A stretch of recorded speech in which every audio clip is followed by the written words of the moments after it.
story begins in the city of Nanzhou, namely in the province of Sichuan. People were on the street as unexpectedly in the sky appeared a terrible huge lightning of blue. She shone with a bright flame and hit the roof of a huge high-rise building. People looked with horror into the sky, very frightened by such a phenomenon. Puffs of smoke appeared on the roof of the building, and the shadow flashed among the thick clouds rising up.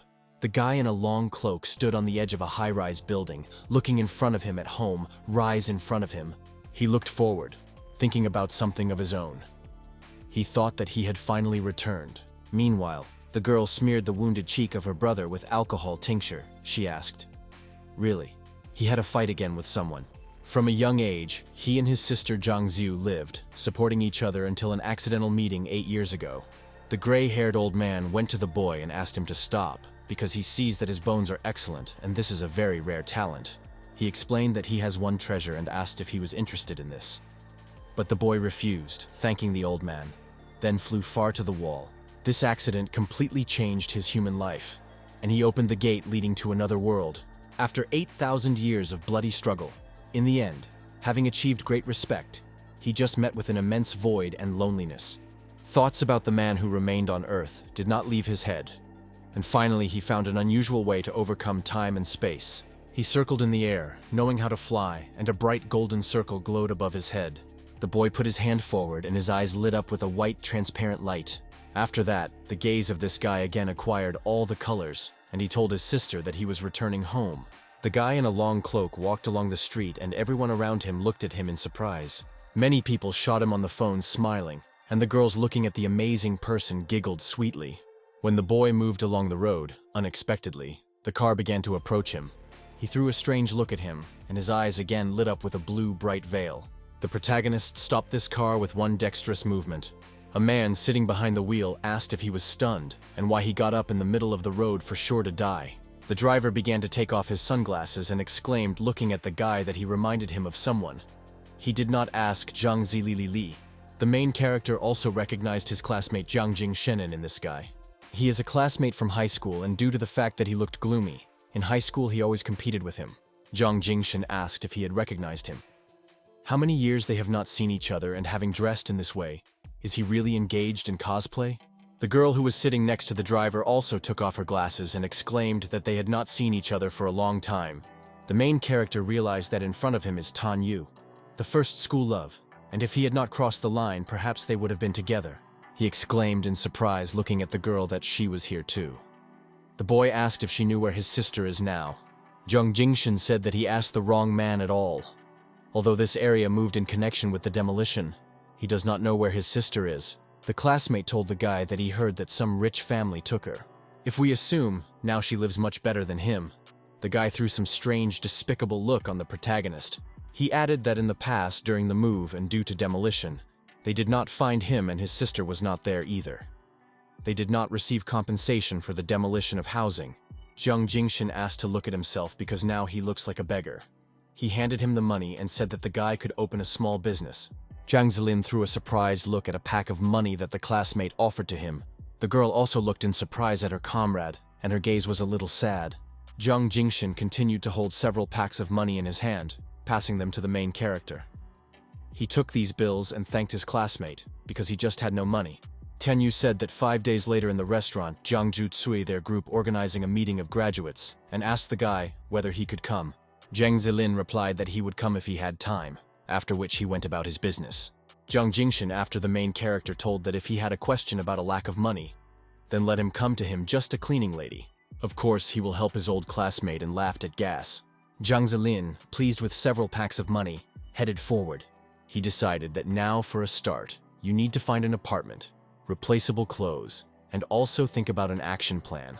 He did not expect that this spatial storm would not only make his spiritual power more weak, but would also break the spatial barrier with a ring. Well, okay. He lost a magic stone and high-speed medicines, but the magic vessels and 6 artifacts also lost, and it will be necessary to allocate time to find them. Before us is a country area of the Sinfu residential complex. The boy was approaching high-rise buildings. He went to one of them, passing through the barrier who blocked the road. The protagonist called one of the apartments, to which they answered him that he had come to the address. 2 bedrooms, 1 bathroom and 1 living room is a good ratio of quality and price. A completely trimmed and furnished apartment, in addition. The annual rent on preferential conditions. The main character really liked this apartment, and she is quite good at present. Finally, you can have a good rest, although he doesn't seem to take a bath. But since he returned, it would still be nice to relax a bit. The boy went into the bathroom and finally began to remember what a shower is. He enjoyed hot water, thinking about his adventures and that he was now in this world. But be that as it may, the spiritual power on earth is too weak. The recovery is very slow, and yet it is necessary to consider other methods.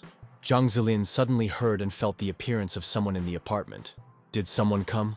A girl appeared on the threshold, very strange and like sleepy. She talked about the fact that Ben Bin Xiao could still drink, barely moving. She talked about the bathroom and began to approach the door to where the boy was. The girl touched the door handle and began to go into the bathroom without suspecting anything. When she went inside, she was very surprised to see a guy in front of her. They carefully looked at each other, and the girl blushed a little, peering into his face. Then she suddenly began to scream and push the boy away with her hand.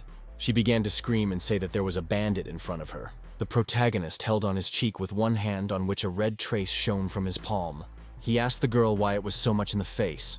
The girl called her sister Qian and asked if she had warned that she would pay the apartment later. How could she rent an apartment now? She began to call her sister Qian, frightened that she told her. The main character looked askance at her and thought that if she had not been a girl, he would definitely give back. After this conversation, she began to cry strippedly and bit her phone with anger. Jang Zilin asked what happened there, and whether she had just spoke about the debt in the apartment. The girl began to explain that due to some reasons, she owed the payment for a few months, and who knew that the householder would rent an apartment to him. The boy asked to stop already discussing this problem and said that he would give her an evening to collect her things and dumped from here. The girl began to explain that she did not have a dime and she wants to agree with him. She really asks to allow her to live a little here. Jang Zilin replied that now he was renting an apartment and why on earth he should allow her to live here. The girl blushed a little, blushing that in extreme cases she could become a housekeeper. She uses work as payment for an apartment. The main character introduced her in an apron and a hat on his head with a teapot in his hands. He laughed and said that in this case they agreed from tomorrow all the duties of washing, cooking and cleaning are laid down on it. Still, you can't scatter free servants. And then midnight came. Jang Zilin began to meditate sitting in a lotus pose on the bed. Light blue haze of light emanated from him. Then he heard some sound. The boy jumped out instantly and asked, opening the door, then the girl is engaged in the middle of the night. Her mouth was sealed and she looked with tears in her eyes towards the protagonist. One of the men held the girl in his shoulder tied, and the second was nearby. Jang Zilin, looking at them, realized that this was the abduction, and moved his eyebrows to his nose, angrily looking at these villains. He clenched his fists, and without leaving the door, blocked the path to these two kidnappers. The protagonist began to waving his feet, overturning one of these comrades to the floor. The second continued to carry the girl on his back, heading for the exit as soon as possible. One of the abductors did not expect that the boy would be so capable and very strong, and pulled out a sharp knife. The steel blade flashed through the whole room with danger and cold steel. The man did not let go of the girl who abducted and began to approach the main character with cold weapons. Jang Zilin with 2 fingers caught the tip of the knife, recalling the techniques that he knew. He very surprised his opponent with this technique, trying to tear out a knife from his hands. The eyes of the main character lit up with a blue haze. Bright blue lightning flashed around. Jang Zilin used his abilities, scattering everyone around, after which he exhaled.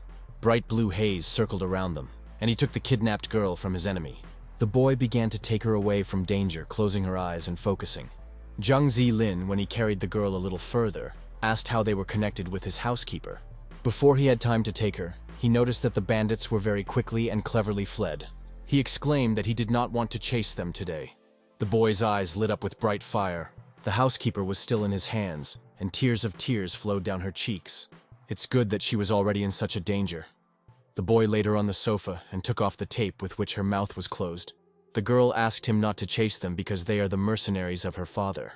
The protagonist said that if he had previously knew that he would not move their family showdowns with his finger, then the housekeeper asked was not curious why her father ordered her to catch her. Jang Zilin replied that he was reluctant to ask, and he only knows that she is his housekeeper. His man is quite enough. The girl began to be angry and criticized, asked who his man was here. Suddenly she stopped and looked down, said that she was painful. The protagonist asked her to be engaged in a woman to rest well, and tomorrow morning he will buy her medicine. But who else is a housekeeper? The boy exhaled heavily and headed for his room. And then the long-awaited morning came. Jang Zilin went outside and was already approaching the pharmacy. When he was already next to the pharmacy, he saw one of the people and exclaimed that everything was too bad. Prices are too high, and the effectiveness of drugs is incomparable with magical elixirs. Suddenly, he thought herself, because he remembered something. The main character decided that this was a great idea for his business.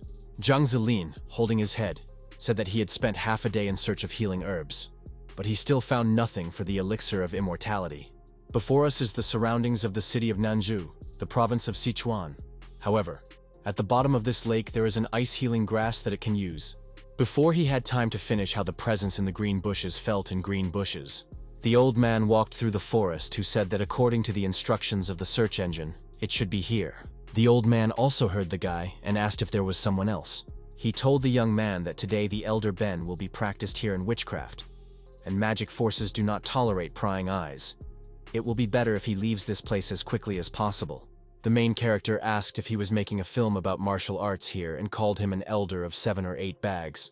The old man called him an impudent and how he dared to call his elderly man a beggar. An ignorant jerk that can be seen today as a mountain easily changed due to the abilities of the elder Lao.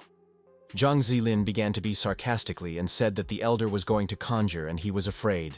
Lao got angry and thought that this jerk is too arrogant and he would show him his art. Scaring to death. Wait until he has an ice-healing grass in his hands. Then he uses the memory loss spell so that he completely forgot about it. The protagonist asked the old man that he was fooling him again, annoying him again. Lao explained to the guy that he is now determining the exact location, and this is very deep skill. Jang Zilin thought not underwater, or she can pull it out.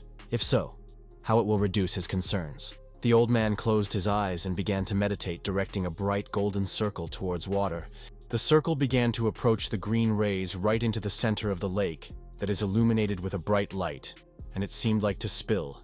The old man Lao sharply opened his eyes and shouted that the magic grass really here. The main character continued to observe what was happening. The old man asked the water to rise immediately. Water began to spit out as if attacking him. The blue stream rose above the old man's head. In the middle of the wave was a green bright tongue that stretched up. The old man suddenly ended up on the ground and looking at the kid asked what was happening. Jang Zilin replied that magic drugs are not so simple. They must be guarded by some kind of animal, and he really forgot this original rule. The old man Lao was very surprised, and blushing looked in front of him, dousing with streams of sweat. In front of them was a huge green snake that began to jump out of the water. Jang Zilin returned to the old man, said that the guard had appeared and he would no longer have time to hide from him. The snake began to approach, and his eyes lit up with a bright blue color. He opened his healthy mouth and fangs flashed in danger. The serpent began to approach the main character, and the old man rushed to the same way into the very depths of the forest. The boy's eyes lit up in blue, and he was shrouded in the tongues of blue flame. Near him there were huge thick chains that he directed towards the enemy. The serpent spun and spun, but the chains wrapped it on from all sides, trying to twist it. The chains were very powerful and strong. They wrapped a powerful healthy snake, and the muzzle also hit them. The main character completely enveloped the snake in chains, and he could not do anything against the guy. After that, Jang Zilin put 2 fingers forward and gave the command to be released, removing chains from a huge snake. He went up to him and explained that he needed to take only grass, and he was not going to kill animals. The boy asked the snake to go back, and he ducked deep into transparent water. Old man Lao watched what was happening, inquired how he subjugated this monster. His face was covered with streams of sweat, and snakes emerged from the water pulling out some plant. He had a medicinal plant in his mouth. It shone with green gleam. The main character picked up the plant and told the snake that he would give this root to him. He can continue to grow this grass in the lake. It will not pass, and several decades as ice-healing grass will grow again. When he gave this root to the snake, then he began to rub against the guy, smiling sweetly. The old man asked why he gave him the root. It is also well suited for the manufacture of medicine. Jang Zilin replied that if he did not have this magic grass, sooner or later his spiritual power will be spent, and he will die. The old man asked why then they say that large snakes for hundreds of years are being improved because the gallbladder of snakes is of great value. Let him leave is just terrible wastefulness. Jang Zilin said that one small gallbladder, and he may not pay attention to it at all. The old man was even more surprised, and asked who he was in the end. The old man did not calm down, and again asked who he was actually. Jang Zilin scratched his ear again. He answered the old man, which is the golden light of caves, Mount Qianu, as well as Thailand's Superman. He angered the old man even more. The protagonist laughed that he exposed him. Lao asked the boy not to be conceived possessing such an insignificant force. He simply pretended to be helpless to look at his abilities. The surname of the elder was A.N., but it was very famous among people, and at one time people from all sides respected him. We can say that the guy has the mind and it will be better if he respects him as a teacher. Jang Zilin replied that he had seen for the first time he already calls him his student, and it seems to be everything that he needs an ice grass that he has.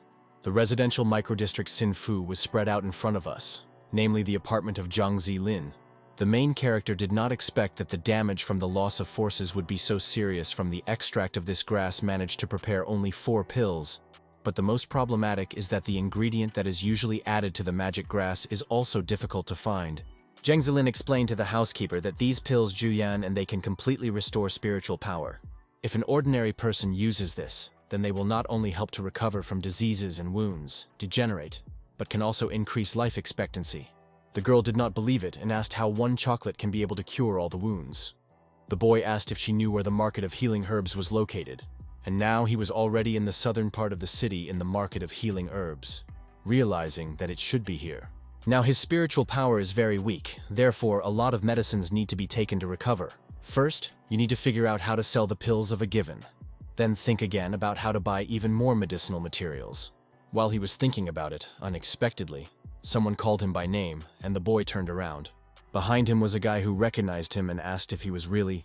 The main character approached him and saw Chen Huan in front of him, surprised at this meeting.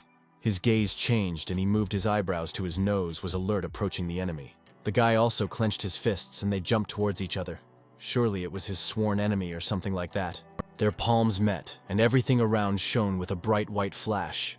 The guys decided to clap in cotton and began to perform some strange actions.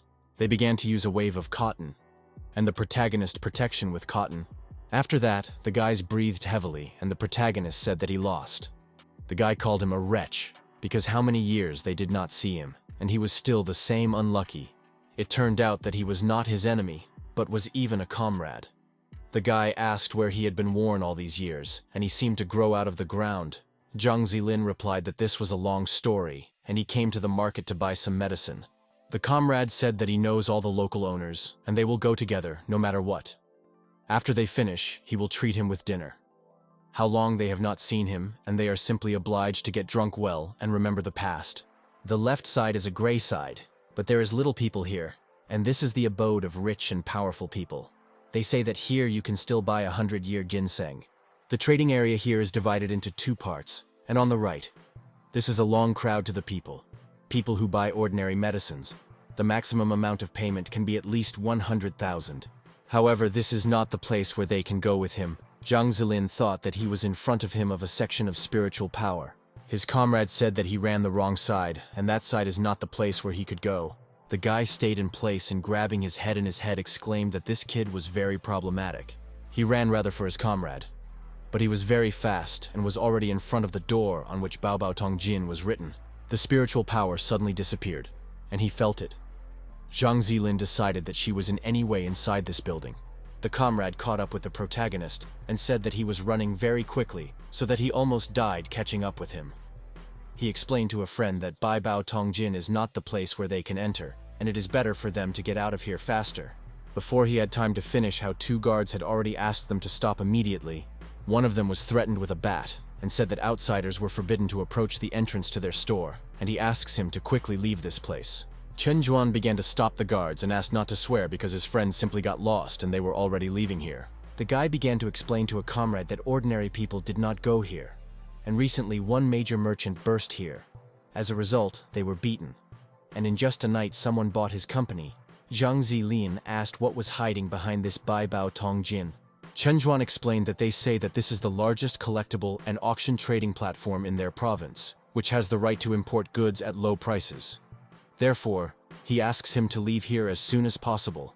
Jang Zilin exclaimed that it doesn't happen better, and he was worried that good goods still have not found his buyer. The comrade asked if he was listening to what he had just told him about. The guard laughed and said that if he folds the total cost for him, then there will be no more than 200 yuan. Does he still want to enter and buy something, and it seems he is still going to bargain with his rags? The boy stopped the guards and asked to stop evaluating people by their appearance. Then the guard grabbed his baton tightly and exclaimed that he was apparently tired of living. Chen Juan again began to stop these guys and asked to calm down as they were already leaving. But the man hit him with his bat and said that he himself smokes his cigarettes. And today they are the only ones who did not want to leave. Jang Zilin asked the guys with the bats in this case not to be surprised that he was so unkind. Chen Juan asked the protagonist to get out of here faster and said that he would cope because there are people who know him. But before he had time to finish, as one of the guards hit him in the face with his fists with all his might, the boy fell to the ground and streams of scarlet blood poured out of his mouth. He threw him out into the street and the guy fell his back to the floor. The main character squeezed his fists and began to approach the guards to take revenge on his comrade. But one of the guys grabbed his fist in his strong hand trying to take a reception. And with his second hand he wanted to hit him directly in the face. But the guy's strength was great. Jang Zilin was very surprised and could not understand how he managed to catch his fist. He is not just some kind of person. Then he grabbed his hand and dodged his blow. The guard did not expect such a turn of events and squeezed a little jaw looking at the boy. The protagonist was already behind him and hit with all his might with his knee on his back. Once near his ear, he praised the guard and said that he still has some forces. The second man took out a weapon and called the guy a jerk. He asked how he dared to raise his hand to the elder. He shot at him with 2 streams of a shocking current that approached the boy's chest. Jang Zilin lit up in bright lightning, finding himself in the center of strong current. With one hand, he tried to grab a shocking device, and he did it. Lightning flew off his chest, and the protagonist, squeezing his fists, began to approach the guards. One of the guys asked how this was possible, and the second also dropped his jaw from shock. He began to speak to the radio that they had a mess, and that the main entrance requires reinforcements. The man did not stop repeating this, and now several detachments with armed people were already approaching them. They quickly ended up inside and they had bits and shields. The guys surrounded the protagonist. One of them poked him with a club right in the chest, and they wanted to lean on the kid with all the crowd. The guard gave the command to the guys all together to lean and beat him immediately, and they rushed to the protagonist. But before they had time to attack him, as a man ended up in the room and asked to stop immediately, he was very angry and asked the guys to stop all this ignorance right now. The guards did not expect to see this man in front of them, and immediately stopped after his team. Chen Juan was a little swollen after blows with a club and fists in his face, and the man explained to the main character that one very respected person was waiting for him, and he wants to meet him. Inside, Bao Tongjin was already waiting and met Jang Zilin and his friend, Chen Juan, asked his comrade in the know why this respected gentleman suddenly called them. The boy explained that he also does not understand this, and does not know what it is better to go and see, and then discuss everything.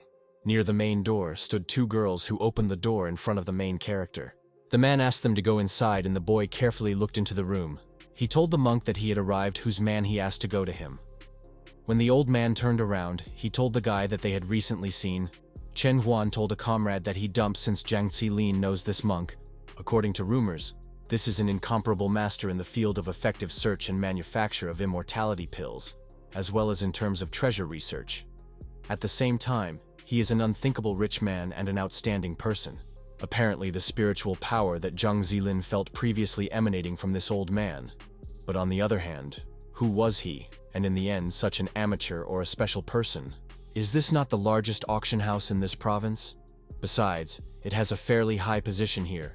He was just worried that there was no suitable ingredient market. In addition, he continues to take him as his successor, and it seems to be a plan that has matured very on time. Jang Zilin began to approach the old man, and he wanted to say something, but did not have time since the guy rushed to hug him. He explained that if the master had not stopped him in time, he would already be in prison. The man told the master that at first they took him for a student, and only after he realized that they were mistaken, and he hopes that the master was not surprised. Chen Guan thought that his comrade had been improving with this elder all these years. The harmless elder and Jang Zilin knew that he plans to get ice grass through his followers. But it will be better for now to use the situation and help him disguise him. He is not going to fight him, and by the way, he can help him thanks to his position and not worry that he will let him down. The master called him good small, and asked why he came here, and really for the sake of his teacher. He decided first to pretend to observe after the progress of the events.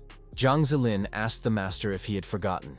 A few days ago he did not get ice grass, and he processed it and made it pills, since the master ordered his student to come to the auction today. The old man was very surprised that the guy eventually received the magic pill of Dan. It is simply unthinkable. and he is an absolute expert on his craft. The old man coughed and said that he has one thing. The man was very surprised that it was a pill of a given. The boy said that these are precisely the pills, and he spent a huge amount of spiritual energy to create them. They will not only allow you to heal wounds, but also increase life expectancy.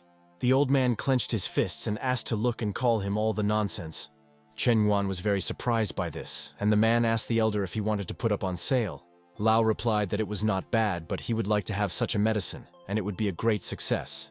This knowledge is completely transmitted to his successor. When he tells him that he was just well done, Jang Zilin said that he does not have a mobile phone yet, and in order to inform something first, you need to contact his friend. The man told the old man that in this case, he plans to send it to the auction and inform all Sichuan senior people about this. When the old man remained with the main character, he asked who he was, still like that. Very young, contrary to other cultivators, and he was the first who forced him to believe in incredible people. The boy replied that his name is Jang Zilin, and as for other things, it is inconvenient to disclose something. Now only if they cooperate, then they will remain in a mutual win. In order to prepare the pills of immortality, everything is also rare books and everything else, but so far it just lacks medicinal materials. Lao asked seriously if he said, and asked not to worry about it, and now follow him. They headed down the corridor forward, after which they got into the underground room, and the old man began to open an unusual door. This door lit up with a golden light, and when the light began to open, the main character opened his eyes in surprise before going into this room. When the door opened in front of him was a huge store that shone and sparkled with various innovations. Old man Lao explained that Baibao Tongjin for more than 100 years was the largest state market of one of the rare places for unusual gizmos. And here he can find everything he wants. On one of the busy streets, Chen Yuan told the main character that he did not expect Jiang Zilin to be so promising these few years after the disappearance. He asked if the guy returned specially this time to meet classmates. Jiang Zilin laughed and asked if he had heard anything about his sister. The comrade replied that at that time he had some problems in the family, and therefore there was not even time to pay attention to it. He only heard that some rich family took her up and he did not recognize her. But during this time he did not hear any news. Jang Zilin carefully listened to him, dropped his head down.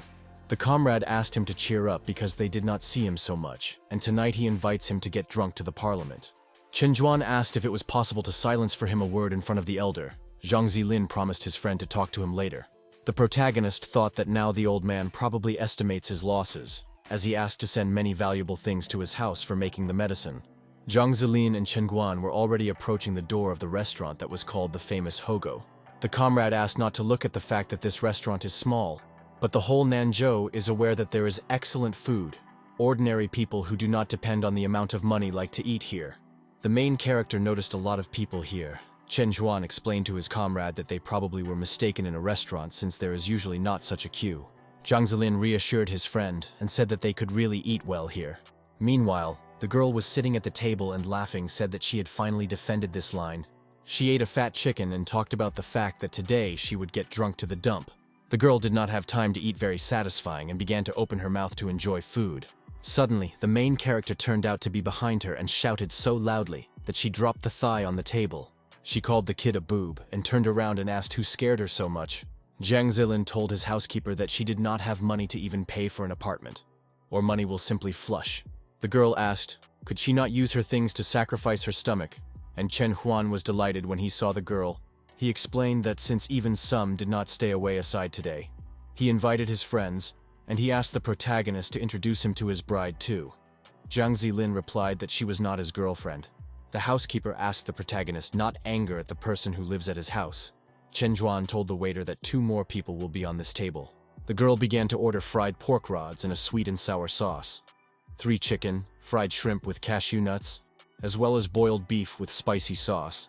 While the guys were sitting at the table and preparing to refrain to them some guy and called them by name, the guy came with a girl who hugged the waist and looked carefully at the guys. The guys also threw despicable glances towards these 2 looking at them. The girl asked Jiang Gea if he knew these guys and who this guy was to whom he was approaching. The guy replied that this was just his old classmate. The girl said Jiang Ge that his wife was hungry and does not want to stand in line. Jiang Ge told the chief hero that there was little space in this restaurant, and in order to fix everything, they must give him a table. When the guy put the money on the table, the protagonist raised the glass up and exclaimed that they refused, and he should leave. Then the guy asked if he did not have enough money and put another pack on the table. Chen Zhuan looked menacingly at the classmate and said, "Zhang Jingjing that they will not repeat many times." Zhang Jingshen exclaimed, turning to Chen Zhuan, that he knew that he had a difficult position, and add a couple of tens of thousands to him to compensate for everything. The main character asked his comrade what he had in mind. Zhang Jingshen asked, really, he does not know about it. The renovation program is carried out. His parents interfere with the house and do not want to move. Elderly people who do not want to move can be solved, but you can do it worse. Or he says that this problem can be solved so simply. Chen Huan clenched his fists and approached his opponent. He wanted to hit him, but the bodyguard grabbed his fist in his hand. He wanted to hit the boy with his fist and waved him. Chen Guan cleverly dodged, but he would have missed the second blow if it were not for his comrade who was nearby on time and stopped this blow. The main character looked into the eyes of this villain and asked to immediately roll out of here. The man screamed in pain because the guy began to turn his hand. When he made a reception, he pushed this scoundrel back and he hit his back. He began to slide his back on the floor with a cry. Jiang Jingshen was very surprised by such a turn of events. He poked a finger at Jang Zilin and said that he would know all the severity of his anger and how he dared to raise his hand to his bodyguard. Before he had time to finish, as the guy grabbed him by the finger that he poked into him. He began to break out this finger by taking a reception, and he began to bend in pain. After that, he let go of his hand, but the enemy grabbed his finger and then doused. He wanted to say something, but simply could not find words. The protagonist looked menacingly in his direction, asked to immediately roll out of here. The bodyguard rose to his feet and looked in horror towards the guy without approaching him. Zhang Qingshan told the guy and his girlfriend that they were leaving here and turned towards the door. He has accumulated anger, and a thirst for revenge appeared in an evil heart. He decided to kill them all sooner or later. Meanwhile, the girl on the street went to one man pressing him against the wall. He asked if his sister Jin asked him to do something. She began to get angry at him and asked. He really did not understand what she had in mind. The wide, spacious residence of Jang Zilin was spread out in front of us. The boy was sitting on the couch with a remote control in his hands and a cocktail. A housekeeper with a vacuum cleaner torn a room. Jang Zilin thought that many days have passed. There was no news from the auction, and how to buy medical herbs without money. Perhaps he should go deeper into the mountains and look for them on his own. Suddenly, a bell rang at the door. Comrade Chen Zhuan entered the room. He exclaimed that Jang Zilin needed to meet the graduates and why he still looks like this. The boy replied that he had already forgotten about this in confusion, rising from his sofa. Chen Zhuan turned towards the daughter-in-law and asked if she would go. Classmates can bring family members. When the girl he heard it was very angry, but she replied that they waited for her as she was also coming. Jang Zilin, with a sad look, asked his comrade that a cheerful one was to see his classmates. Before he could say this, as his housekeeper was already nearby and she was transformed in a second. Before us rises a huge hotel, Jiang Zuzi. The guests were already in the room. The trays with various drinks did not have time to take out to the guests who were sitting at the tables. A meeting of graduates took place here, and the guys were already inside. The main character looked at his housekeeper and told her that she had already eaten too much. Chen Huan handed the guy the phone and explained that the boss Liao prepared this apparatus specifically for him. He forgot to give it to him, and here the contacts have already been preserved, including those that belong to the organizers of the auction. Jang Zilin was very surprised since this phone was large, and his button Nokia was so convenient to use. The comrade explained to his friend that he had to be turned over. He began to tell what to shoot, video or photo. He showed what is needed for communication, music, calls, as well as for recording. Jang Zilin noticed that in 8 years of absence, the phone suffered serious changes. Suddenly, the guests asked to look at the Master Jiang and said that this was a very beautiful couple. President Jiang entered the room. The classmates immediately approached him and asked to say a few words. Zhang Jingshan said that they did not see each other from high school, and he was very happy to meet them here today, thanking them for coming. It so happened that this place belongs to the Jiang family, so today, everything is at his expense. The guests began to clap their hands and call the president the best. The guys decided to drink for President Jiang. The housekeeper of the protagonist asked why this meat suddenly stopped smelling. Chen Huan asked not to think about it, but simply to eat. Suddenly, some guy with a glass in his hands approached them and told the guys that everyone was drinking, and they seemed to be special and called for themselves. He said, looking at the prey Kobratnik, that his girlfriend should also drink with President Jiang. The girl asked why they should respect him. The guy told the main character that his girlfriend is uncultural. Jiang always accepts guests so cordially, and she not only did not thank him, but even wondered why. Jang Zilin said, getting up from the table, that his behavior is quite suitable for his chai. This is not his business. But the guy laughed and asked why he was so embarrassed, and maybe he should continue. Do not think that he doesn't know that President Jiang gave him money. But he injured him, and even now his hand is still rewound. Jang Zilin turned, replied that he was good in exaggeration. Meanwhile, students who studied with him began to approach the president. They asked if he was in order, to what the guy replied that everything was fine and he was in perfect order. The rest of the guys told Jang Zilin that he had crossed all the borders and they were asking to quickly apologize to the president. Mr. Jiang is a good man who lent him money, but he turned out to be a traitor. Jang Zilin said that it is very strange that they just stand here and swear at him without knowing anything. President Jiang thanked classmates for their support and asked not to forget about it, and simply not let him cripple someone in the future.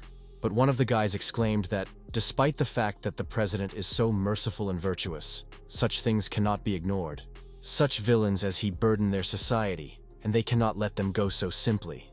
The guys supported him and said that he should explain himself in front of them to break the glass and making a rose out of it. Chen Juan got angry and sent them loudly expressing his emotions. Jang Zilin asked his comrade to forget about them. It is very boring and completely useless, so he asks them to leave. That guy did not stop and asked him really want to leave after all this. He began to call his classmates and exclaimed that they could not let him go so easily. The main character and his friends were trapped, and all classmates surrounded them in the middle of the building. Jang Zilin exclaimed that this is a native feeling and welcome to China, first hit, and asked the questions later. Stupid people can be turned as soon as they decide, and they will not understand anything. And he missed this feeling if they really believed that they could stop him. The guys got even more angry, due to the fact that the main character despises them, which means hatred for the whole Chinese nation. They again began to ask if he would apologize to the president. If not, then he would not leave here alive, and he gave the command to grab him. The guy went to the main character and took his hand by the elbow. He said that he caught him and told the brother that this was their chance. He gave the team to his comrades immediately to beat this insolent and lean on him together. No one came up and he called his comrades idiots. They shed such a wonderful chance. But you should rather attack him with the whole group and turn it into a cake. The guys really began to surround the protagonist and approach him with fists. Jang Zilin was tired of fighting off the first striker grabbing his fist in his hand. After that, he struck a blow with the second hand, and the guy flew away far back to hit the wall. He scattered a few more with exactly the same technique as the first, and began to expect the rest of the attacks. Jang Zilin began to yawn tiredly, showing the guys that he was very bored. When another one came up to him, he grabbed his hand and began to take a reception. He also hit the one who crept behind him, and he also ended up on the floor. Another blow flew into the head of those whom he scattered on the floor, and they already stood up to try to another attacks. Jang Zilin scattered on the floor one after another, hit his feet and hands. The guys did not expect such a turn of events. But then one of them asked not to be afraid of this villain, since he had already called the police. If they attack him all together, then he does not think that he will withstand their powerful blows. They really pounced on the protagonist altogether, but he very cleverly dodged the blows. Suddenly, a fat man appeared in the room and asked everyone to immediately disperse. He began to run up to the crowd of furious guys who were already with bruises and abrasions. Jang Zilin saw the approach of this healthy man who rushed right at him. The fat man jumped and wanted to smash it with one powerful blow of the body falling on him. Chi-Chi had translated for her friend and began to call him. Chen Huan was also scared looking at the fat man who raced at him. The guys who wanted to beat the protagonist joined the fat. They grabbed behind his back and he began to fall down as they knocked him down. The opponents began to fly away and fall to the floor with a fat scoundrel who joined them. Jang Zilin stood above them, clenching his fists and looking at them contemptuously. His comrade ran to him and asked if he was in order, because he was very unreasonable. Jang Zilin replied that everything was fine, and Jingshen was beside himself with rage, insulting him with different words. While they knew the police broke into the room and asked not to move. The guy who arranged all this gimp began to hug the captain and say that there is an end to the police here and glory to China. They came just in time, and this Jang Zilin did so many things. He explained that this unscrupulous bully beat all his classmates and they should protect them. One of the police officers saw the protagonist. He ran to citizen Jang Zilin and asked to go with them. He hopes that the guy will not resist, so they can discuss the rest in the site. Chen Juan asked the police why they arrest Jang Zilin, if he is not a criminal, but a victim. Then the policeman explained that if he was innocent, they would let him go. He asked not to worry, and said that he could also go with them to testify. But he is obliged to put on handcuffs. When the main character saw handcuffs in front of him, he blushed a little. The comrade approached him and asked not to be impulsive. He promised to call boss to help him deal with this. Therefore, everything would be resolved soon. Jang Zilin decided that this was a good idea, and why he did not immediately think about it. But it will be much better if he wins a little time, and he has one idea. The protagonist asked his friend whether he had a photo that he took in a restaurant. Chen Guan took out the phone and replied that of course the photo is here. He wanted to remove it, and very well that he did not. Jang Zilin raised his friend's hand with the phone up and asked the guys to see because this is evidence of his innocence. The police were immediately alerted and began to approach the phone peering at him. Jang Zilin explained to the detective that this photo was shown clearly and asked to look at this officer. He explained to his comrades to the police that 2 days ago he and Chen Huan met Jiang Shen'en in a restaurant. This man was there with an unknown woman, and despite the long time there were no places. After meeting with them, Mr. Jiang threatened them to take the table, and then tried to foil the money. However, they refused, and then he ordered his people to beat them. And all this was in order to get a table. He acted in measures of self-defense, and after that, in fear of the fact that his gangster methods will open up all the anger at him today.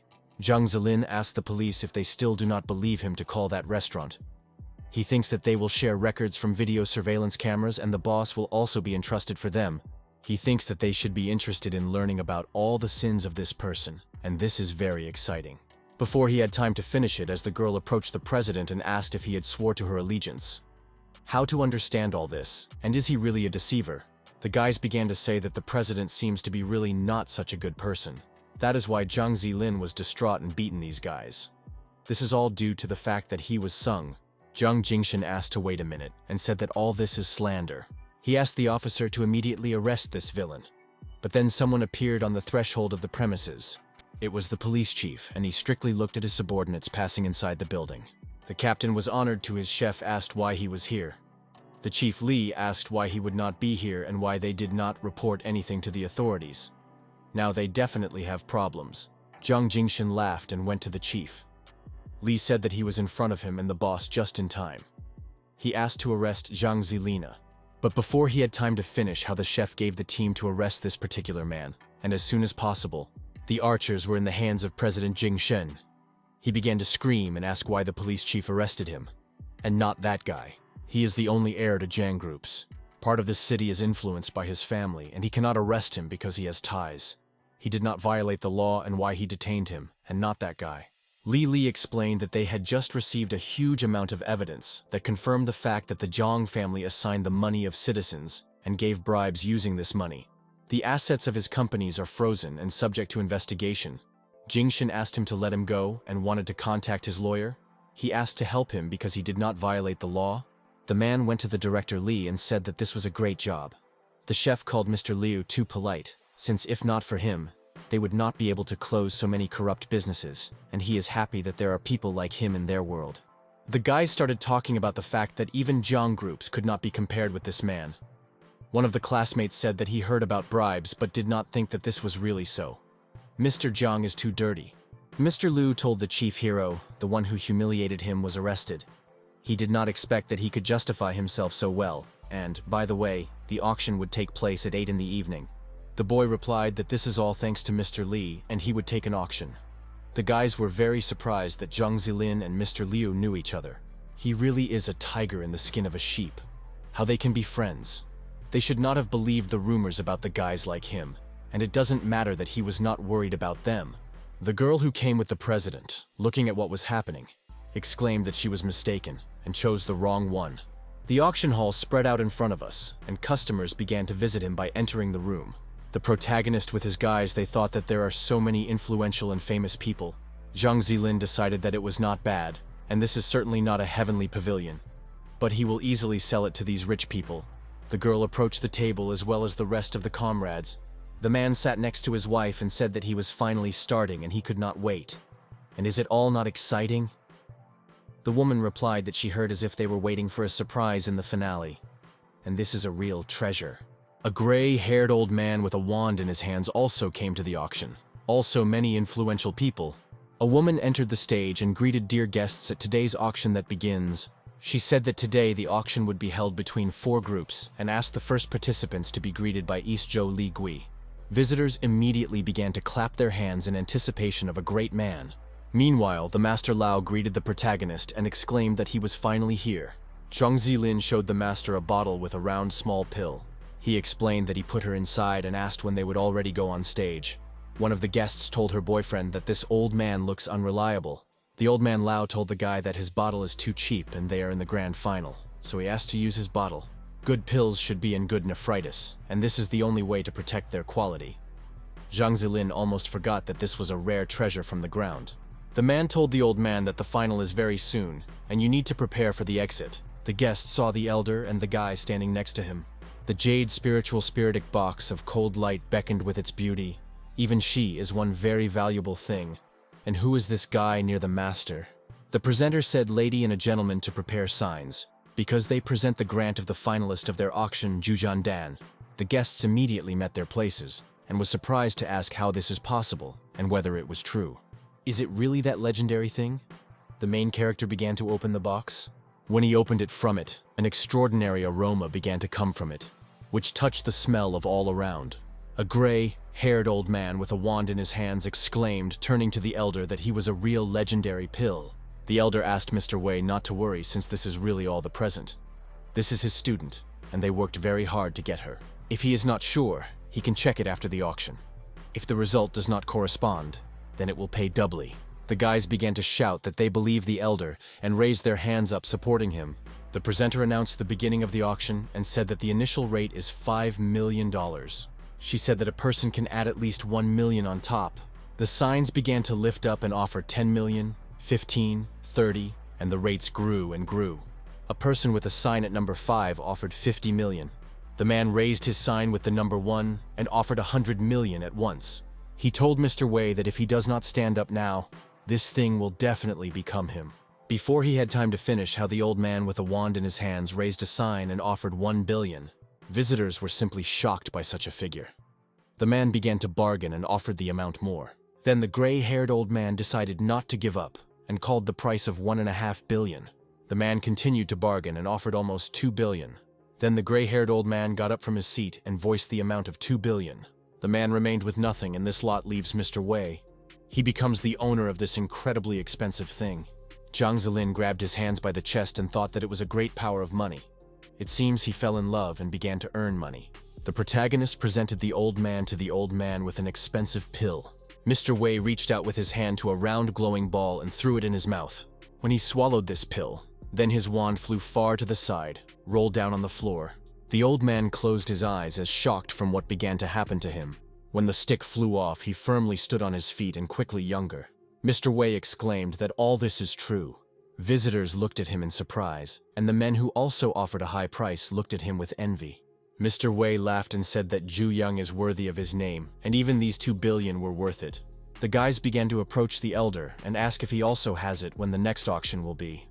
One of them offered to pay 3 billion, or he would generally give everything that he has.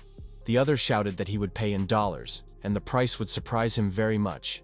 Crowds of people began to approach the elder and the main character since everyone wanted to get such a pill. Jang Zilin was cunning and told the master that he would leave these people on him. The boy instantly evaporated, running out of this room as soon as possible. He left the elder to deal with the crowd of people who wanted to pill. Master Lao asked not to leave him alone. The main character went outside and with a tube in his hands moved along a thin street. He apparently carried something delicious in a bargain since the dog that was on the street smelled. When the boy passed through garages, he saw a sitting man on the ground. He began to approach him, and leaning, tried to see that he was under a hoodie. He leaned as close as possible, and was very surprised because in front of him was like a dead man who was completely withered. He brought him 2 of his fingers who lit up with a thin blue haze. The boy realized that everything was true, and this man was wounded by the sword of devouring souls. When he got up and went on, smiling, then said that he was wounded by his sword. Meanwhile, different outlandish birds flew in the surrounding forests. Apparently someone sheared them. A girl with a sword behind the bosom ran away from someone moving through a thick forest thicket. People in hoods and weapons in their hands fled behind her, trying to catch up with her. One of the guys squeezed his fist, and he lit up with purple rays that approached her. He waved his hand, and a bright purple ray hit the girl right in the back. The guy exclaimed that everyone who has ever encountered this sword is already dead, and he wants to see if she would run away from this. His comrade asked his brother why to complicate everything so much. You just need to catch it and send it to the others. Let it have fun." But the guy replied that they should be careful, because she used a magic sword to kill her brother. The girl really grabbed her sharp sword and was in the air with a deft jump. She was above the heads of her opponents and began to approach them as quickly as possible without wasting time. The guy in the hood exclaimed that she was collecting the power of a magic sword again, and asked her comrades to attack her faster. The comrades rushed to the attack, pulling out their sharp, heavy swords. The girl's eyes lit up with a bright purple color, and she began to approach for a blow. Her sword lit up in different colors, and in her eyes there was a red, bloody fire.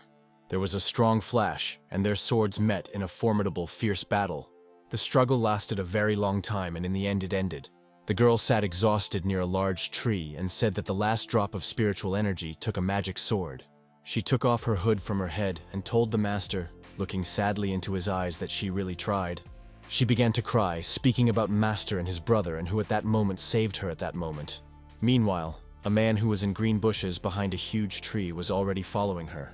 He began to approach her, and watched her sitting sadly and with tears in her eyes and a sword stuck in the ground. The guy in the hood smiled maliciously and laughed that their patriarch wanted her not to run away in any way. He began to approach her and saw a magic sword in front of him, which was stuck in the ground. He began to reach for the sword with his hand, but did not have time to pull him out of the ground, as if he had hit with a shock.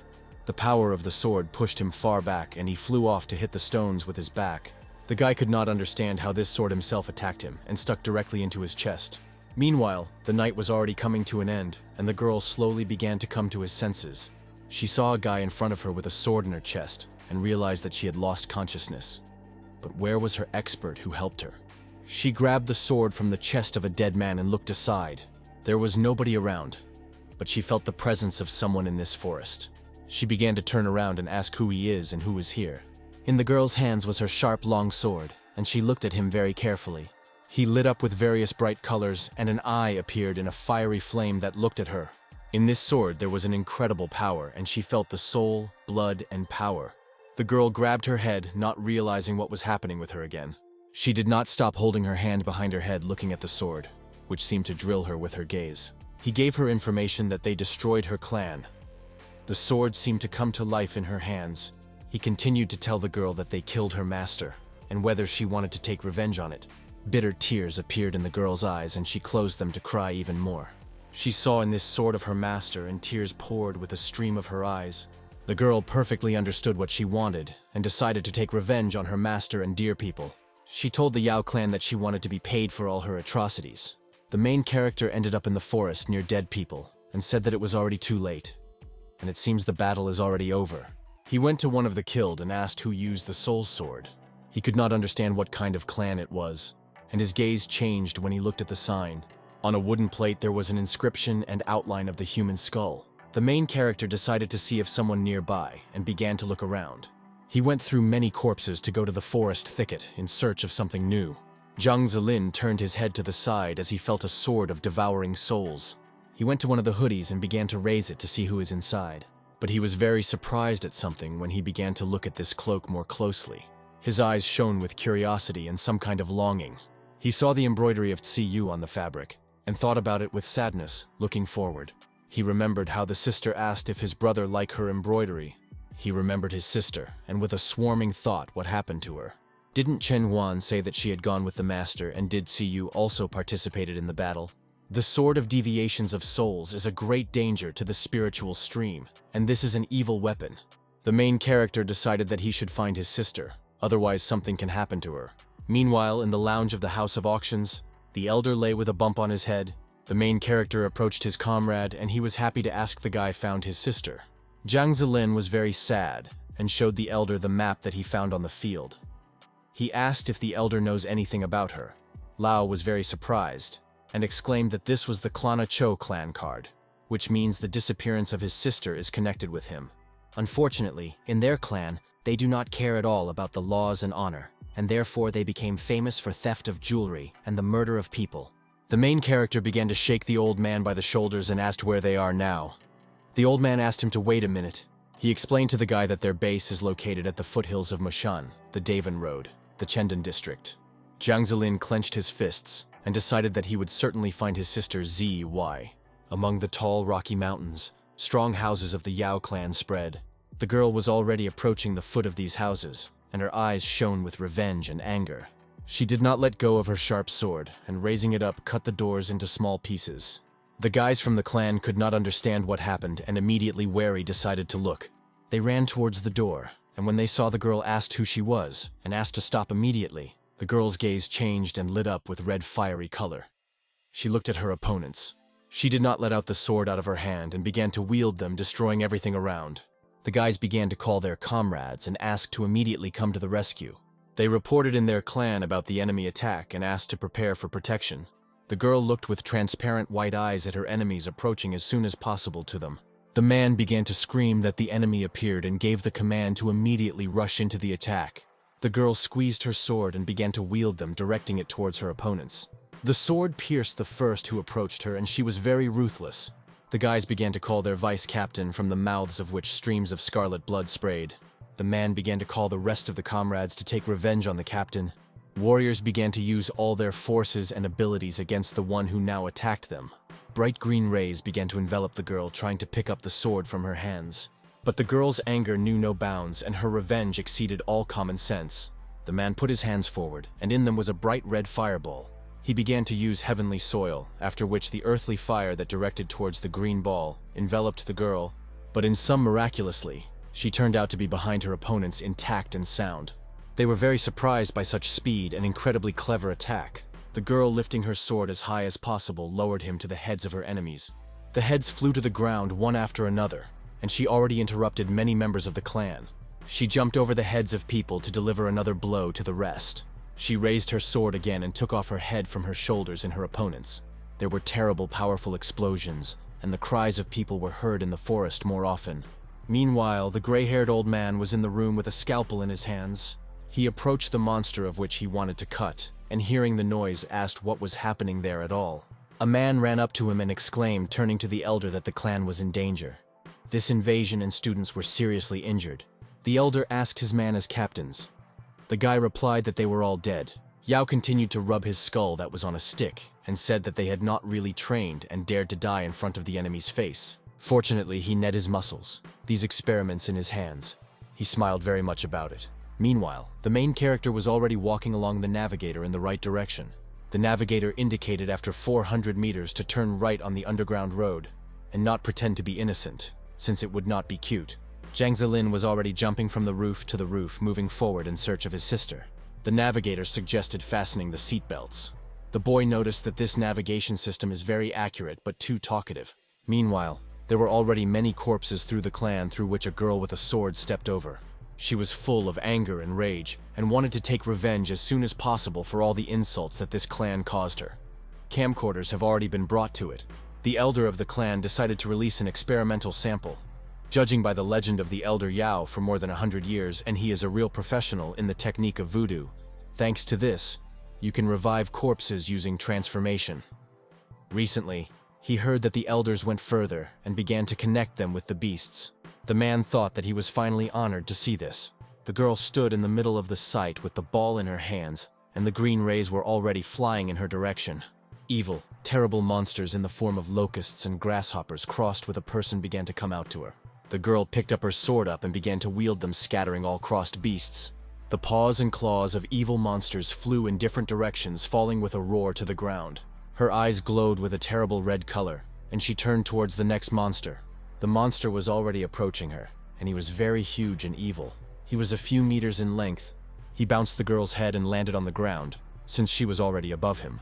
The monster clenched its fists, from which sharp, long spikes crawled out and began to approach it. The girl jumped over his fist again, dodging the beast's strongest blow. The beast began to attack her again and again, but the sword was much stronger than his blows. Monster was also very strong and dexterous, so that she could hardly cope with him. The monster opened its vile mouth and began to let bright blue rings in her direction. She ended up inside this space that was thrown aside. The monster approached the girl again, and she raised her hand up with her sword. There was a strong explosion, and stones scattered in different directions, falling with a roar to the floor.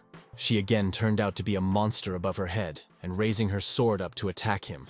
She broke with her sword everything that was in front of her, and the fragments did not have time to fly around. The elder Yao asked his people to knock out a weapon from the hands of this girl rather. He asked was this a sword that his subordinates were looking for, and he became very curious. He asked his comrade to go with him as it was necessary to release the king of parasites. The legend says that the elder nourished him with his spiritual energy, which is enough for the next 1,000 years, which makes him one of the 2 successful weapons of the elders. The gray-haired old man asked his man to open the door and go inside. The guy was alerted, because he remembers that students are forbidden to enter this zone without authorization. When he opened the door, he felt a lousy smell that was approaching him. He felt for the switch and was delighted to pull it for him. Before he could turn on the light as his gaze changed and was directed forward, before him was an evil monster who had a lot of paws on his body like a snake. This monster began to approach the guy very quickly and stopped near his face. The guy froze in anticipation since a stream of mucus that dripped to the floor flowed from the mouth of the monster. A lot of legs approached the guy, and blood sprinkled in different directions after he began to devour him. The elder said, looking at his monster, "Then this is just a snack. Real prey is waiting for him at the top." The monster listened to its master, and his eyes sparkled with a joyful light. He began to make his way to the will of breaking the ceiling and getting out. The girl's gaze suddenly changed when she saw the earth opened under her feet. The stones began to fly in different directions as if under them was some kind of monster. The monster to get out of these stones, and it was unusually huge.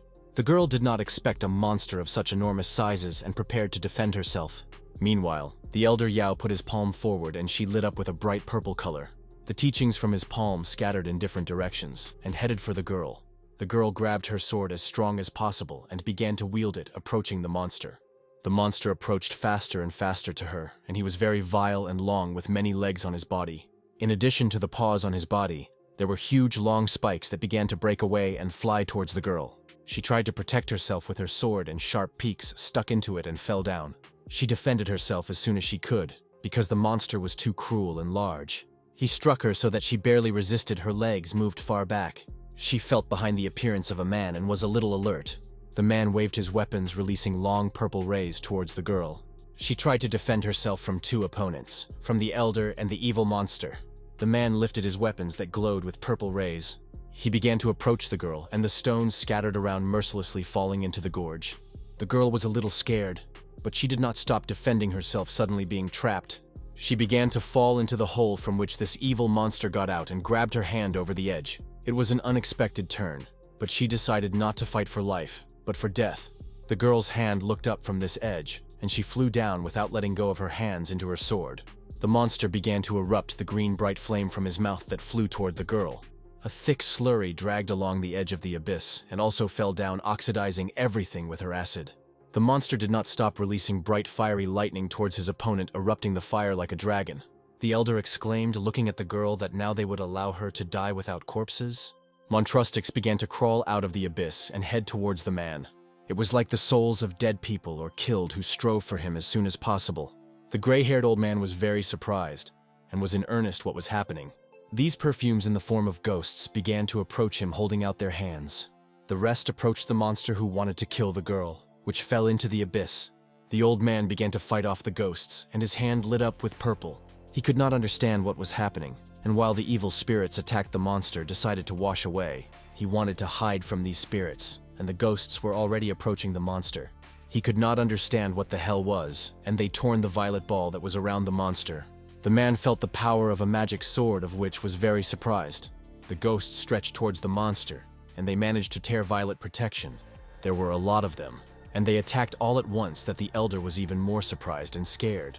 He noticed that the attack on them does not work in any way, and it seems he can use only this trick.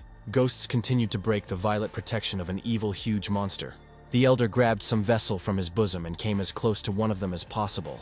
He began to remove the cork from the vessel that held in his hands and approached the ghost. The old man began to use a spatial bottle and turned on the collection function. The souls of the ghosts began to go into the neck of a huge bottle one after another. The elder laughed and exclaimed that no one left his trick so far. He continued to collect ghosts in his bottle, and there were just a huge number of them. Suddenly, the girl who fell into the abyss landed on one knee. The sword was still in her hands, and the ghosts flew around her, helping her. They surrounded her from all sides, crawling out and flying out of the handle of her sword. Meanwhile, the protagonist, looking at the broken door, felt the breath of the sword of shower. Jang Zilin moved his eyebrows to his nose and, listening to his feelings, realized that he was inside. The boy began to jump over the roof of a huge building to get inside. Finally, he ended up on the site and realized that it was it, and he arrived where necessary. He saw a girl in front of him who held a huge, sharp sword in his hands. The protagonist realized that the Sword of Deviations of Souls is in the hands of his sister. When he looked more attentively at her, he realized that the ZU is under the influence of the sword. The girl no longer wanted to approach her main enemy, namely the Elder. She made a high jump and raised the sword as high as possible above her head. She was already next to the old man who covered the cork from the big bottle. Jang Zilin decided that if nothing happens to his sister, he would destroy this stupid sword and began to approach her. The old man wanted to send the girl to hell and began to open the bottle that he held in his hands. The cork itself flew off, and the ghosts began to fly out from there, approaching the girl. Zilin got angry, made a high jump, trying to hit her opponent. She stuck the sword into the stones and they scattered in different directions, and the old man's strength was already approaching. The girl began to fly away from a powerful blow of the Elder as she could not resist. The blow was too strong and it also began to suck into the neck of this bottle. The main character in time approached his sister and began to reach out in her direction. Zilin was very surprised when she saw a brother in front of her, and her tears sparkled in her eyes. Jang Zilin continued to pull his hand to save his sister as soon as possible. But she was already sucked into this bottle, and his hand did not reach her hand. The girl realized that she had just seen her brother, but it was already very late. She began to fall and her body spun in bright red rays of bloody color. She began to fall, losing her consciousness, and could not do anything with it. Brother tried to reach out and grab her, but he also did not succeed. He flew up to the Elder when he had already closed the cork of the bottle. The old man laughed and said that in less than 2 hours the sword would be in his hands.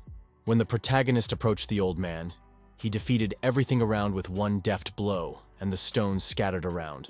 The old man did not expect such a turn of events, and was very surprised by such an incredible force. The boy stood in a thick white smoke and looked through him at his enemy.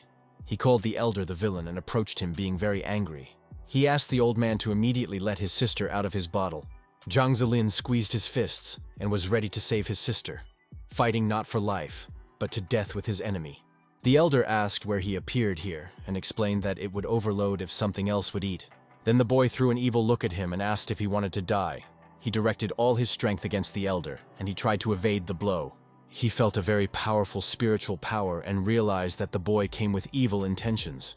Before he had time to finish, as the main character was already behind him and wanted to attack, he put his leg and began to apply his abilities against the Elder. His leg was on the old man's back, and a strong, powerful explosion occurred. He trampled the Elder into the stones and stepped his foot right on his hand, which was holding a bottle. The Elder groaned in pain and began to scream, but the boy did not let his hand out. From the mouth of a gray-haired man, a bright slit liquid in the form of lightning began to pour out. She pushed him back far back. Jang Zilin could barely stay on her feet. The Elder managed to grab the bottle and exclaimed that he could not die so. Jang Zilin managed to grab his hand and brought the second above his head to deliver a powerful blow. With one dexterous movement, the Elder's hand was cut off, but he did not want to let go of the vessel. Blood splashes scattered in different directions and staining stones. Jang Zilin duplicated his enemy in a black tornado torn into pieces. When the old man fell, he grabbed a vessel from his limb and rather began to open it. He told his sister that he would now release her and tried to open the cork faster. He did not succeed, and how this is possible, that he just did not do to open the vessel. The Elder was lying on the ground and laughed. How can he ask him yet? This is spiritual and he will never open it. 2 hours later her body will completely disappear. The boy asked him not to say so, but immediately help open this unfortunate bottle. Before he had time to finish, how the old man's eyes were already losing his color, and he lost consciousness. The main character was very nervous, because he tried to save his sister. He did not know what to do with this vessel in order to rather release it, because there was little time left. He did not believe that it could not be discovered even with the help of its millennial basis of cultivation. The boy decided in this case to use his mind and squeezed the vessel in his hand. The bottle lit up with lilac rays as if enveloping it from different sides. There was a strong explosion, and the purple flame rose up by me to do everything around. Jang Zilin looked in front of him and white smoke appeared instead of fire. He could not understand how this is possible, and he does not feel the presence of a sword here. The kid could not understand where his sister is now. He grabbed his head and began to scream. He raised his head up and screamed on his lips, asked how this could happen. Before us is the Dragon Management Base. Green trees covered this base. A guy with headphones on his head exclaimed that they had anxiety. What happened? A huge leap of spiritual power of an unknown nature was discovered. There were employees in the room who were seriously scared. Their faces froze in horror and fear. A guy who asked what the situation went into the building. A girl with glasses stood next to him. She began to report to Captain Bai Lon that a huge jump in the spiritual power of an unknown nature was discovered in the eastern district of the city. The satellites were used for shooting. Images were discovered 10 seconds later. Does this clan of demons again bring them trouble? The guys reported that the signal appeared again. Is this not the control of the Yao clan? The captain gave the team to immediately contact the master of Yao. The girl immediately agreed and began to comply with his order. Bai Lon asked to immediately use the nearest cameras and investigate the situation, after which send the command to block the field. He asked the technical department to contact the media in order to prevent a leakage of information and panic among the civilian population. The employee immediately began to comply with his order and headed for the exit. The captain asked to immediately inform him as soon as they found the suspect. One of the girls told the sister that she was always surprising why the world of cultivation should be hidden from mortals. The girl called her a stupid newcomer, because in the world of cultivation there are many dangerous and difficult factors. Its discovery for everyone will engage in world chaos. Therefore, you do not need to think about it, but you need to concentrate at work. The captain asked if something from the Yao clan appeared. The girl began to report to Captain Bai Lon that the Yao clan said that they did not know anything about it, and they are conducting their own investigation. In addition, Min Lon asked him to come, and it seems he has a prediction. The boy asked to inform him according to the situation and headed for the exit. Meanwhile, the old man sat on his chair looking at the planets. The captain went to the master of Min Lon and asked what the old man saw in his dream. He was seriously scared, and asked if this was the threat of their mission. The master of Min Lon replied that he feels like a sick and lost soul plunges into an eternal emptiness. He explained that the one who once got there will never be able to return. The old man's eyes flashed a white void, and he exclaimed that a new demon was coming to them. A demonic dance is approaching, and the skull was lit up with a red fiery color. The captain was very surprised that the demon clan was coming. Would they really appear in their world again? The gray-haired old man, without opening his eyes, exclaimed that a strange man was coming to them. Bai Lon asked what man he was talking about, thinking about it.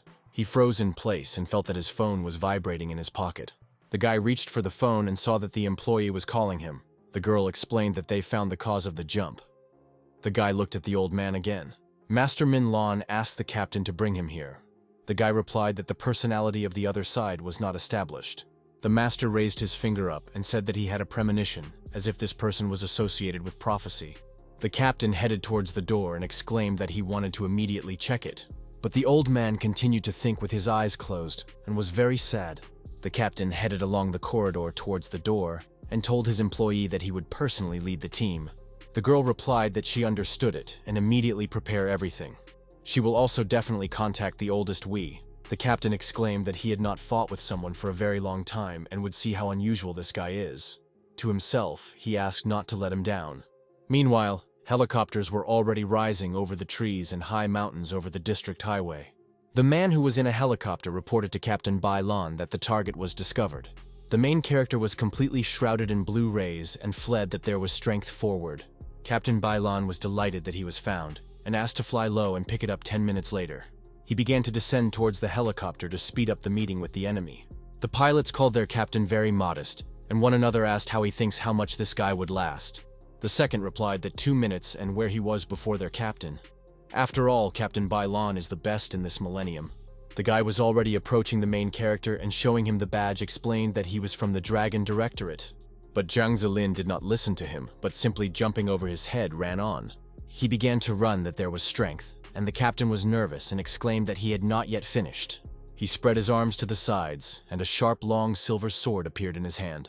The bright beam already caught up the protagonist and almost hit him by the shoulder, but the guy very deftly dodged aside and an explosion occurred near him. Jang Zilin said, looking at the captain, that he did not know any dragon management and he has an emergency. Then the captain asked if he was living in a tank, and why does not know about the dragon management. He began to explain that their control is a shield for this country, and a system of regulation of the world of cultivation. The guy got angry and exclaimed that he seemed to refuse to dutifully go with him. Then let him show him that he still knows how. The guy soared in the air and sharp swords scattered around him. He directed all his strength and power against the protagonist, but he managed to dodge. Jang Zilin began to beat sharp swords and their fragments flew to the ground. The main character exclaimed, looking at the captain, that he had a very bad mood. But the guy was already behind him with his sword, approaching closely. Again, a bright white flash occurred, and the captain's gaze changed a bit. He exclaimed that this is generally impossible and he could not injure his opponent. Jang Zilin grabbed his sword, with which the captain wanted to pierce him with one hand. He could not understand what a powerful spiritual power, and the main character had already taken the guy's throat. With one dexterous movement, he filled up his enemy on the stones that scattered in different directions. Blue rays began to come out of his hand, flying around. Jang Zilin could not calm down because he was very angry due to the fact that he again lost his sister, not having time to meet her. He again asked the captain not to interfere with him. The guy lay on the stones and could not understand how it was. The guys in a helicopter were very surprised that Captain Bai Lan lost in just 2 minutes, but their captain is one out of the 10 best dragon managers. The guy exclaimed that he had not lost yet and could not lose his face. He put his 2 hands up and began to use the strongest stream against his enemy. The captain asked the protagonist to watch the movement and threw a sharp sword in his direction. Meanwhile, the car rushed along the road heading towards the guy. The driver rode calmly and smiled at that. It was very strange, and who could run along the road late at night? But the smile on the driver's face quickly disappeared when he saw a ghost in front of him. A silver dragon flew more, or rather behind the main character, and the man exclaimed that he had met the deity. Jang Zilin raised his head and saw a car flying towards him. Meanwhile, at the headquarters of the dragon management, Wei was dumbfounded that the guy destroyed the center of Yao Zun. The old man could not even think that the young servant Lao would be so strong. The assistant noted that the young master has incredible abilities, but Captain Lan will cope with him. The elder, in turn, intended to lure the teenager to his side. In this connection, he ordered stabilizing the situation in Zun. He himself went in search of a talented fighter, but the girl suddenly said that she had new information.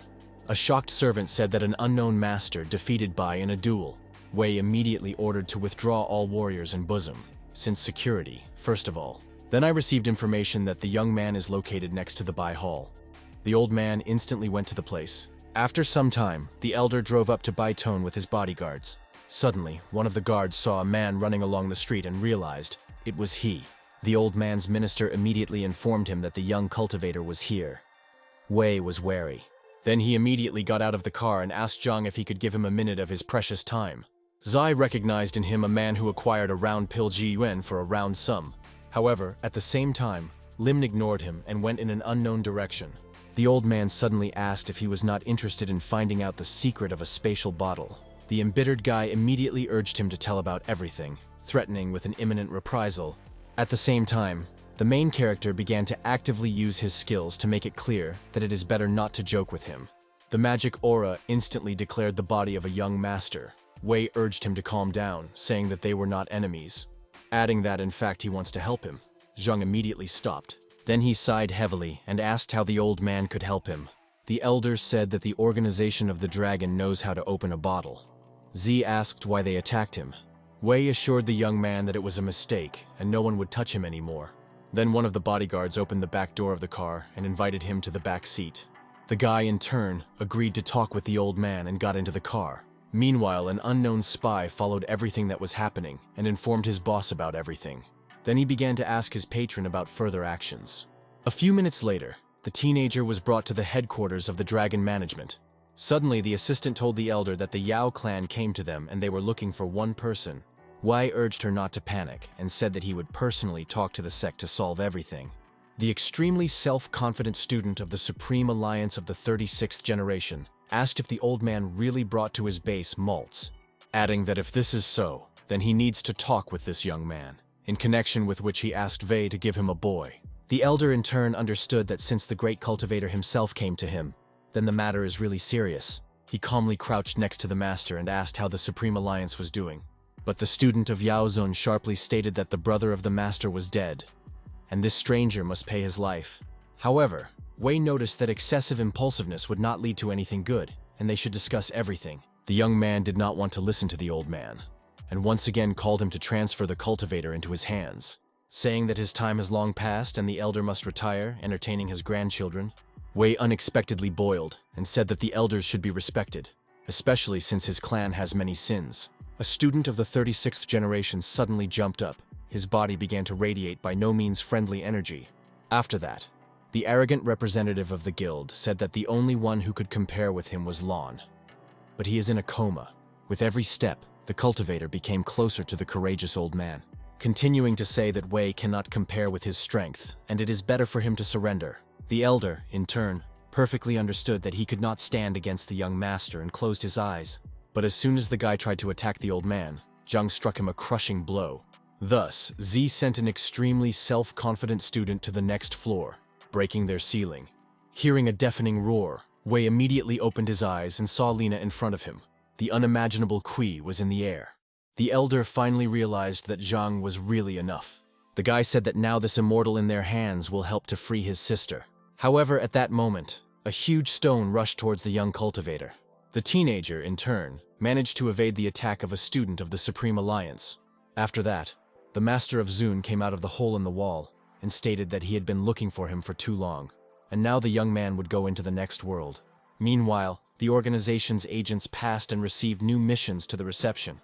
Lord Shadow headed towards an employee of the corporation to report on the assignment. The girl was dumbfounded when she saw one of the best performers in front of her, which in turn passed the C-class mission and asked her to deliver the report immediately. The employee of the organization naturally accepted the documents and was taken aback, because the Lord coped in just a day. Regardless of the complexity of the assignment, this agent always performed it quickly and efficiently. The rest could only envy his incredible abilities and wanted to be like him. Suddenly, an alarm rose throughout the base. The soldiers began to look around. The self-confident Lord of the Shadows grabbed the gun and prepared for a sudden invasion. At this time, the student of Yaozun continued to put pressure on the protagonist, saying that he has only two options: voluntarily surrender or die here and now. The young master said nothing, fixing a formidable look at him. A moment later, behind an arrogant student, the Lord of Shadows appeared and shot at him. But the immortal managed to avoid meeting with a lightning-fast bullet in a timely manner. The agent continued to shoot, but he could not get along such a dodgy cultivator, which seemed to enjoy what was happening and noted that this weapon would not work for him. The Shadow replied that if he himself leaves, then there will be no problems. Otherwise he will find death. The student of the sect Zun began to ironize and stated that he should try to get into him, what naturally provoked the Lord to aggression, and he again opened fire. The Minister of Yao noted the incredible spiritual energy of the Master, saying that he is really strong. The Elder at that moment urged Zhang to run away to be able to escape. Wei naively believed that the Shadow would overcome the Immortal, but he was waiting for a sad result. The Lord also believed that the student of the clan of Zun was not an opponent for him, and constantly climbed onto the rampage. The Master of the Supreme Alliance, in turn, continued to play with the agent. As with a child, suddenly he caught his hands with a bullet of shadow and said that he was in vain nourished her physical strength. After that, the shell also flooded with magical properties and released towards the Lord. The cultivator did not have time to evade the lightning attack to his misfortune. As a result, the bullet shot his head through and through. The shadow instantly collapsed to the ground. The old man Wei was shocked by the loss of the best agent and began to understand that they were really in danger. The elder was asked only one question of how to avoid a clash with such a powerful warrior, which in turn ordered the Chai to proceed with him in order to save his life. However, Lin smiled back and said that for this he needed to try thoroughly. At the same time, Jiang specified if the Ministry of the Supreme Alliance at least once gets along it, he will dutifully surrender. Naturally, such a condition liked such a self-confident student of the Yao clan. In this connection, he instantly rushed towards Lina, but everything went not according to plan. Since Z was able to tear his hand with just one motion, the old man was horrified by the guy's skills. The student of Zun himself also was at a loss, and could not understand how he managed to do this so quickly. Zhang, in turn, stated that he had come here. He entered the terrible torment. Wei was struck by the abilities of the protagonist, and could not keep track of his blows. The young master slowly headed towards the wounded immortal. Suddenly, the cultivator began to radiate strong streams of spiritual ki and published a wild roar. At that moment, his hand grew up. A member of the Guild of Yao said that he had not felt pain for a long time, after which he decided to demonstrate his true form and began reincarnation. His back was covered with bone spikes, and sharp claws grew on his fingers. After a couple of seconds, he literally turned into a monster and appeared in a completely different image in front of a Linum. Jiang was well aware that the power of the servant of the Supreme Alliance increased significantly. But at the same time, Z was absolutely confident in his abilities and rushed in his direction. A dumbfounded elder could only state that he had a demonization. Understanding what terrible experiments the sect of Yaozun actually was engaged in, at that moment the monster held a lightning attack. Lin could not block it. Subsequently, which the demon was able to deliver an extremely painful blow to Zhang, who literally broke several walls and flew out of the base. The old man could not believe his eyes and tried to understand how to resist such a beast. After all, his power has grown significantly, and he lost the best agent. The Dragon Corporation was in danger. Meanwhile, the spectacular confrontation of the young cultivator with the monster continued. Lin did not manage to conduct successful attacks, which was used by the mutated student of the Yao clan. Having once again flown into the wall, Z realized that he urgently needed to change the tactics of the battle, because at such a pace, he could have lost his life prematurely without freeing his sister. Naturally, Jiang could not allow this, but the monster continued to apply fierce blows. The demon, in turn, enjoyed the advantage of the battle, and did not allow Lin to hold a counterattack. But even at the same time, the guy did not lose confidence and urged him to show his maximum. The embittered demon immediately released fiery rays into it, saying that soon he would come to an end. Z prepared for the next collision and also took advantage of his abilities. The Minister of the Supreme Alliance continued to think that it would end in his victory. However, the young man in a timely manner applied the magic barrier and repelled the attack of the monster. The perplexing student of the clan Zun again fixed the fiery rays in Jiang. However, this did not bring any result, since Lin again blocked the blow. The confidence of the demon instantly staggered, and he finally realized that the teenager was not so simple. The extremely surprised monster asked Z who he really was. The young man, as before, ignored his question and prepared for the next attack. A moment later, Zhang brought up thunder lightning at the guild of the guild, which ultimately pierced his body and brought unimaginable pain. Thus, the main character finally found an effective way to confront the demon. The young master decided to finish the matter and began to kill the monster. The Minister of the Supreme Alliance, in turn, said that his strength is impossible. The young cultivator immediately released magic chains towards the mutant, from which the member of the Guild of Yaozun did not have the opportunity to dodge, as he was seriously wounded. The demon decided to take his take into account and continued to stand still, realizing that this was the end. Subsequently, numerous attacks at the moment pierced the mutilated body of the monster. The chains literally began to corrode immortal, leaving only a handful of ash. At the same time, Zhang realized that he was quite weak to resist the stronger rivals. But he no longer had a pill. Miraculous pills were at the Elder Lao and Boss Liu. In addition, after this battle, Z lost too much spiritual energy, which had to be restored. Meanwhile, Wei went to a mine to talk about an incredible cultivator, but Lon was sure that the advantage is on their side, because the guy did not know how to open spatial bottles, adding that while his sister is with them, the young man will be obliged to cooperate with them. The elder decided to completely rely on a mine in this matter and agreed to act according to his plan. Lon himself understood that to open a bottle, they would need a lot of effort and resources. By that time, Lin returned to his home, where a newly made maid was waiting for him. The girl, in turn, cleaned the apartment and suddenly asked if he found a way to save her sister.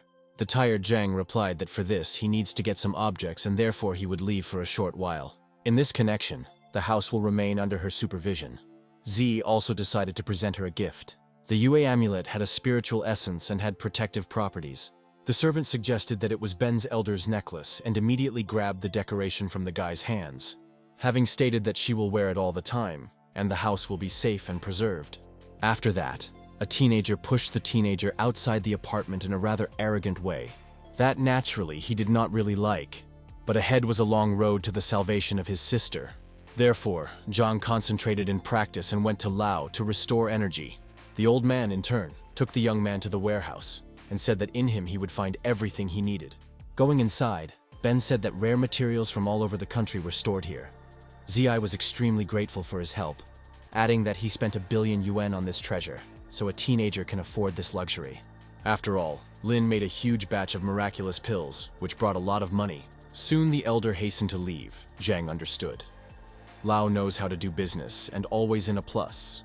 But for Zi, the money was only a means, since they were indifferent to the immortal. After that, the guy looked around to find a suitable place to recover. Then he began to cultivate and make up for such a necessary spiritual energy. The entire warehouse shook sharply. Materials with boxes were completely broken away from the ground. The necessary ingredients for this procedure were spinning around Zhang. As a result, a powerful clot of magical energy has formed, who literally got into the body of the young man. Z immediately felt a surge of strength. But at the most crucial moment, something went wrong. Lin looked around. A moment later, he discovered the appearance of a black aura and was surprised, since his materials should have been enough to switch to the 5th region. But someone also collected qi through the pollution of the earth. Lin suggested that the organization has another immortal. At this time, the wounded student of the Supreme Alliance was near the house of Jiang. The enraged minister of the guild, Zun, ordered his people to act. The maid Z, in turn, was absolutely calm on the internet. Suddenly, someone knocked on the front door. The girl suggested that Lin had returned. The young lady instantly opened the door and asked if Jiang forgot the wallet. But on the threshold stood an unknown man. The maid asked in surprise who he was. The stranger was called the young Mr. Yao Zun, from the new medical clan. Chu said that if he sells fake dietary supplements, then she is not interested. An unknown guy smiled and said that he was not going to sell anything to her and came for her. But the girl instantly slammed the door and shouted that she did not cause a taxi. The stranger did not like this behavior of the young lady, and subsequently he knocked out the door. The frightened Qi began to scream and urge him to immediately leave her apartment. An invading person, in turn, stated that he would be forced to use gross power. Suddenly, the maid of Zhang got into the pose of heron and said that she had kung fu. After that, not standing on one leg, she collapsed safely on the floor. The guy was at a loss. Chu began to argue that in fact it was a special technique of lower blow. The extremely surprised Io's minister realized that it was time to end with her and moved in her direction. A moment later, the student of Zun became close to her and hurried to strike, understanding that she could not be saved. Qi closed her eyes from fear that overcome her.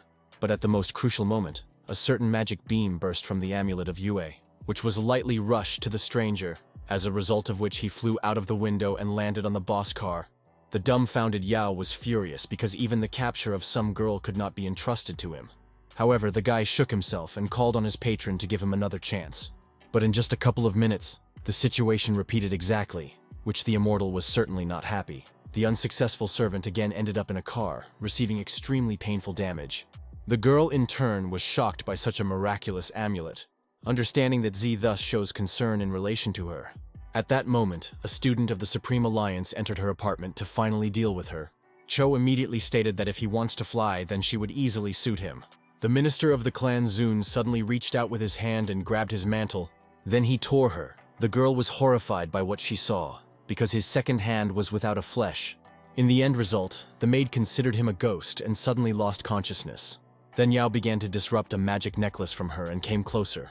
But as soon as the demon tried to eliminate this jewelry, the amulet shone sharply. Subsequently, a phantom fist burst out of the necklace and rushed towards the monster. However, the cultivator managed to neutralize the threat with the help of its skills. But at that moment, a friend of Lina entered the apartment. The immortal instantly turned around. The perplexing Huan asked the unknown who he was and what he was doing here.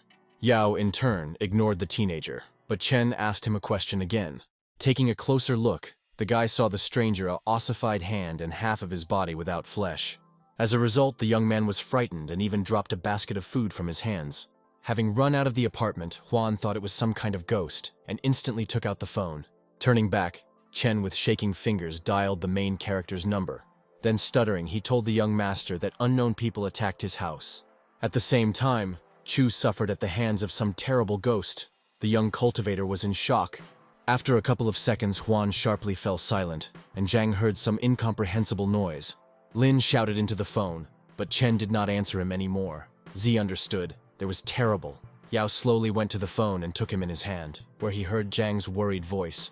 A student of the Supreme Alliance called him to go to the headquarters of the guild in order to preserve the life of his friends. Then he crushed the phone with his ossified hand.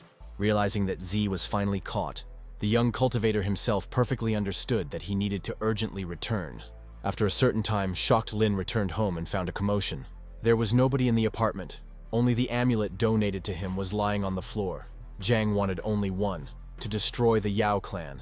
Meanwhile, another immortal rushed into the medical hall of Zun, which, like all his predecessors, wished the authorities and gain incredible power. The young cultivator approached the throne of the leader of the sect and found Yao with his friend, in connection with which he began to ironize unnecessarily, saying that the best student of the guild recognized the defeat, adding that some mortal apparently taught him a lesson. The minister of the Supreme Alliance was silent, but the guy continued to say that he looked like a homeless dog who should live on the street. Such statements did not like the leader of the clan, and he ordered him to immediately shut up. At the same time, the lord of the guild said a kind of spell, and the students' hands turned elastic bands, since they were like without bones. The leader of the sect said that he was not interested in their feud, and called on the servant to report on the situation. Ven once again looked at his ugly hands and began to say something inadvertently. The head of the clan, in turn, calmly drank tea and came to an unpredictable decision. In this connection, he said that he worked well, and he has to not be in their sect. Stunned, Ven thanked him for praise, calling his master. Suddenly, his patron said that his mission was over on this. So, it is necessary to give him an appropriate reward. The hand of the leader of the guild at the moment was ignited. The dark aura began to envelop Venus's body, who realized what was happening and began to beg, sparing him. However, this did not affect the decision of the leader of the clan. Suddenly, a magic dragonfly appeared. Vladika said that Wen would be a great addition to his medicines and thereby saturate the book of Li Qinyang. Thus, the body of the unpretentious servant Ji burned out in a magic flame, and after a moment, the student completely disappeared, as if he had never been. The extremely upset Lord of the Supreme Alliance asked the remaining minions what they wanted to tell him. Yao immediately asked for forgiveness for the inability to complete the task, since the killer of the master is still free. But his partner suddenly said that at the same time they grabbed his friends, and now he was definitely in their hands. After that, the students began to strictly ask the guild leader to spare them. Suddenly, Tien said that for the death of his brother, he would take revenge on Lina and kill his friends. Suddenly, the immortal began said that if he really deserves punishment, then let him be so. The ruler of the Supreme Alliance carefully looked at him, and again released a magical clot of dark energy. The young master prepared for death, realizing that now serving the clan for him ended. However, Tien decided to provide him with the purge of the blood pool, and called for him to go immediately. The immortal took the emblem and bowed to the floor to his patron, calling him a sage. His subordinate understood that this test was not subject to everyone, and when the cultivator enters the pool, he dissolves in it. The brave Yao, in turn, ordered the ward to take care of Lina's friends. He himself went to the blood pool, believing that he would succeed, and soon he revenged Jiang. Meanwhile, the younger student returned to the dungeon to related hostages. He did not know what to do with them, and began to think about how to get rid of them. As a result, the guy took a knife with shaking hands and looked again at Jiang's friends. But the problem was that the servant Yao never killed people. Especially the young man could not do this with the girl. In fear, he hurried to the exit. However, after a moment, one obsessive idea came to him. The student decided to realize it into reality. At this time, the elder Wei completely calmly drank tea in his dragon organization. The old man decided to relax a bit and retired in his office. But his peace immediately broke Z. The main character literally burst into the room and nervously asked him where the sect of Yao Zun is located. The perplexing elder said that he should not interfere in their negotiations, but the young master said that they had abducted his friends and he wants to kill them. Having learned this, Wei decided to immediately stop negotiations and went with a young cultivator. At this time, the junior student of the Supreme Alliance placed the prisoners in the bag and dragged into the forest, where I found the very cave from which there was no way out. Which means that Lina's friends no longer see the sun. Going through the thick of the trees, the teenager saw a huge hole and set to work. Before dealing with the hostages, the young man looked into the abyss of the cave and made sure that she was deep. Then he asked for forgiveness from Chu and Huan, and said that he was obliged to fulfill the order. At that moment, Chen came to his senses and saw an abyss in front of him, which later began to scream loudly. But it was too late, because the student of the guild Yao Zun pushed them down. The dumbfounded Huan believed that this was the end. He literally had his whole life before his eyes. After a few seconds, the guy landed in strange dirt. However, the soil was extremely suspicious. Besides, her color was not ordinary. Following him, Qi landed, which fell straight at him, which turned out to be extremely painful for Chen. At the same time, the girl did not even come to her senses, which was quite strange. Finally looking around, the teenager came to the conclusion that there was no way out of this pit. Suddenly, the young man saw a little Scorpio who was slowly approaching him. The frightened Huan instantly drove off the insect and tried to get to his feet. But, unable to resist powerlessness, he again collapsed at the ground, then looked at the sleeping Chu. Suddenly, the cave shook. The stone wall behind Chen immediately collapsed. Turning around, the guy saw a huge scorpion in front of him and was horrified. The teenager froze in place of fear and did not know how to get out of this situation. The huge monster, in turn, was gradually approaching him. Chen back. At a certain moment, the insect fixed its sting. Huan immediately closed his hands, The junior student of the Supreme Alliance hastened to leave when he heard the cries of Zhang's friends. Closing his ears with his hands, he began to hum some song so as not to hear painful cries. But after just a couple of seconds, I ran into something heavy and backed back. The teenager saw in front of him an unknown person with a huge bag in his hands and asked what he was doing. The old man moved his Taiyuji and asked in response to whether there is anyone here. Suddenly, a student of the sect of Yao Zun recognized the deputy head of the guild and his grandfather. In this connection, he immediately asked for forgiveness from the elder and bowed low to him. However, the old man did not hear him and asked to repeat what was said. All this seemed quite strange. The deputy, in turn, urged the young man to be more attentive and went in an unknown direction. The guy could not understand what the old man was doing here and why he is so suspicious. The screams of Huan at that time continued to come from the cave, and the younger student hastened to leave the forest. The huge Scorpio still chased his prey. Chen instantly grabbed Qi and rushed to the end of the pit. To the surprise of the young man, the girl continued to sleep. The teenager tried to wake her, but all his attempts were in vain because Chu did not even open his eyes. Suddenly, Huan stumbled against a stone lying on the ground and collapsed with it to the ground. Above his head, he saw a scorpion's claw and realized that life was over for him. Chen began to mentally say goodbye to this cruel world and even burst into tears. But at that moment, the deputy clan of Zun suddenly intervened and repulsed Scorpio. The old man began to apply crushing blows to the insect, trying to drive him away.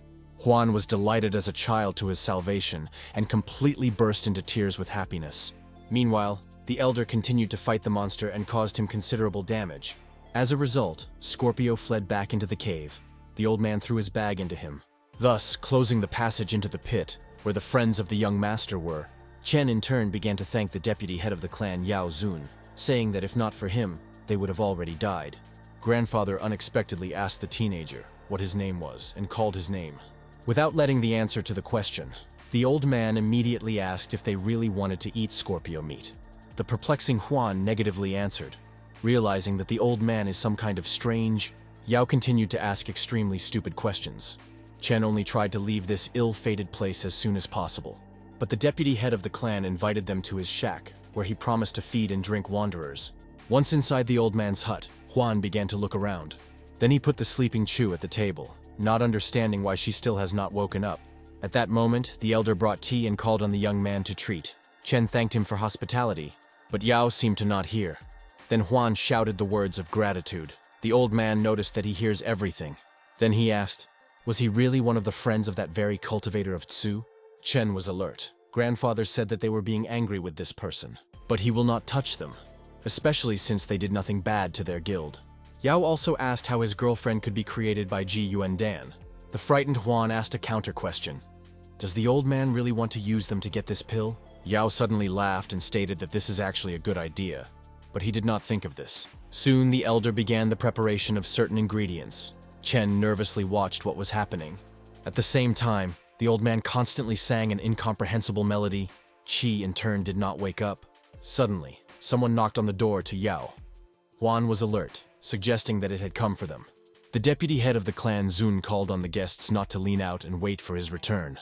The guy clearly understood that he and Chu needed to leave as soon as possible, until some soup was prepared from them or underwent more sophisticated bullying. As it turned out, the younger Ji came to the old man. Yao asked what led him to him. Then the student showed him an emblem, indicating that he would be punished with the purge of the bloody lake. The perplexing elder asked why Vladika did this with him. The immortal stated that it doesn't matter, and he really must atone for his guilt, adding that initially he would like to clear his bone marrow. There is a risk of dying, but it is worth trying. Soon they went to a certain cave where the blood pool was located. After a certain time of wandering along the dark tunnels of the dungeon, they came. Yao noticed that over the past 100 years, only 2 people came here, and he was the third. He also mentioned that when in contact with the lake, it begins to corrode his bone marrow, and the chances of surviving or becoming stronger, minimal. Then he asked the immortal if he was sure of his decision. Because you can try to convince the lord of the sect. The younger Ji thanked him and replied that he had made the final decision. The elder sighed heavily and took out the knife, saying that no matter how he regretted it. Then he made a small incision in the palm of his hand. Blood instantly spilled to the ground. Yao immediately set the seal of punishment and thereby sprinkled it. The reaction followed instantly. An incredible aura pierced skeletons hanging on the wall and concentrated in a certain place. The gates of Yin-Yang immediately opened before the student of the guild Zun. The old man noticed that hundreds of sealed spirits live inside, who tried to become stronger with the help of the pool. Adding that in this way this purgatory was formed. Ji went inside and saw a bloody lake filled with skeletons. Yao also stated that these perfumes have not tried humanities for a very long time and want to enjoy them. Suddenly, a female silhouette began to emerge from the bottom of the pool. The frightened immortal backed back. Then stuttering, he asked the deputy head of the sect what it was. A moment later, the bloody silhouette of a woman seemed to come to life, and she looked at Ji. The dumbfounded elder said that this could not be, because the lake took the human appearance. At this time, the bloody goddess approached the immortal and began to look at him. Yao could not move out of place. Looking directly into her eyes, the old man began to help him. After all, if the perfumes absorb all the strength of the student, then it will already be impossible to cope with them. In this connection, the deputy head of the clan decided to take advantage of his abilities. Thus, grandfather brought down the non-uniform power on the bloody ghost, thus trying to pull out the Ministry of the Supreme Alliance from the arms of the lake. However, this action only exacerbated the situation, and the blood spirit grabbed Ji. Bloody streams literally hit him on the arms and feet. Yao prepared for death. The shocked elder did not have the opportunity to help his student, only observing how the lake completely absorbed his body and spiritual energy, realizing that embittered perfumes suppress the soul of a young man, and he is doomed to death. Thus, hundreds of angry ghosts will break out, and real chaos will begin. Meanwhile, Huan grabbed Chu and fled from the old man's shack towards the forest, which was near the Hall of Medicine. Having run a few hundred meters, Chen looked around and realized that he was finally lost. At that moment, Qi finally began to recover and looked at the guy. The teenager shouted joyfully that she still woke up and they needed to rush, since they managed to escape from the insidious deputy sect of Yao Zun and it is necessary to get out of here. The frightened girl saw the monster behind Huan and urged him to be careful. Turning around, Chen discovered in front of him the same huge scorpion, which in turn, at the same moment, rushed in their direction. The young man backed away. Not knowing what to do, they again rushed to run into the forest. The insect followed them.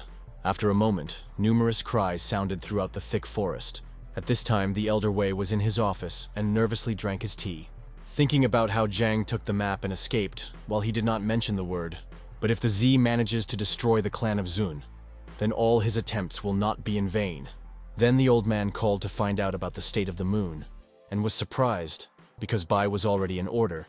Then Lao ordered him to send him several strong fighters to go to the rescue of Lina. The elder sincerely hoped that the young master and Tian would kill each other, so that in the end he would take all their belongings to himself. By that time the main character was in the forest along the proximity of the Yao Guild. He had a map with him, according to which the young cultivator intended to penetrate the camp of the Zun sect. The confident Jiang rushed towards fate, but suddenly stopped. Zi began to look around and drew attention to numerous traps. They were built in such a way that if you try to neutralize one, you could hook a couple more. In this connection, without thinking twice, Lin simply burned them all with the help of a magic flame. Then he continued his way to the Yao clan. He was curious what this sect was. Suddenly, an unknown voice said that he was the only one who crossed the barrier over the past 30 years, and according to the order of the Lord of the Guild, they are obliged to kill him. After a couple of seconds, the servants of Taiyan appeared on the trees.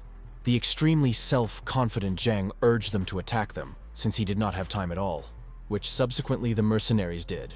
Armed with blades, the thugs attacked C. Lin, in turn, used only one spell of magic chains, which at the same moment chose most of the servants of the Guild of Yao Zun. However, one of them was still able to break the chains and once again rushed at the guy. Jiang continued to actively use chains in the battle. Mercenaries naturally tried to resist. Suddenly, the young man noticed how one of the thugs bypassed him from behind. Zai instantly fixed the magic shackles at him and literally blew his head, after which the rest were subjected to its extremely effective abilities. Suddenly, the teenager heard heavy steps behind him and turned sharply. Lin did not expect to see something similar, and was surprised by the idea of such stupid creatures. Since applying a special spell, they mutated in one terrible monster. Jiang noted that it was really spectacular, but still ineffective against him. A huge demon headed towards Z, trying to grab a clever guy. The main character, in turn, began to provoke the extremely slow Verzel, saying that even his neck was sick to look so high. The monster again rushed to him. As soon as the mutant tried to strike a young master, Jiang immediately bounced to the side. Thus, the demon missed and broke a huge stone.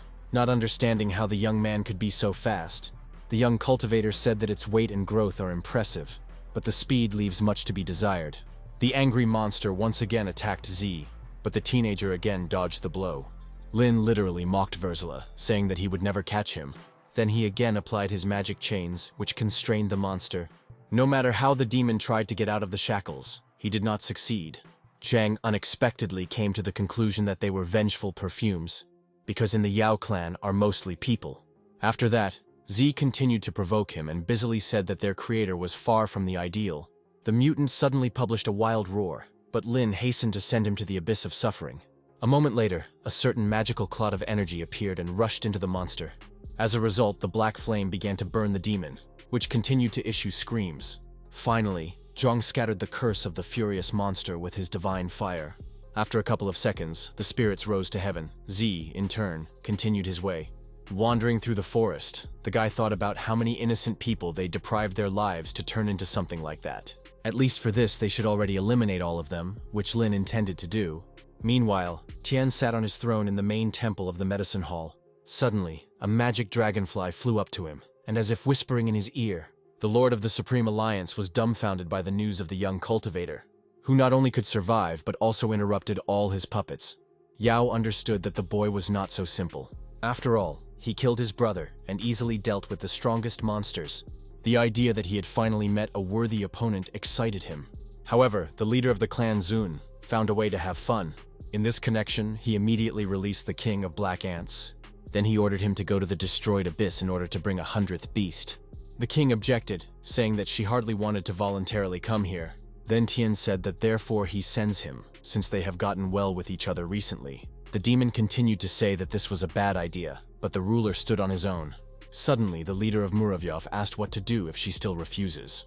The furious patron shouted that if she did not come, he would destroy her nest. The demon realized that it was useless to argue and went in search of a 100th beast. Suddenly, Yao called him and called for a mantle to throw him so as not to scare everyone. The angry servant nervously put on a cloak and headed for the output of the temple. At the same time, the head of the sect hoped that Ji would survive in a bloody lake and a test would be held.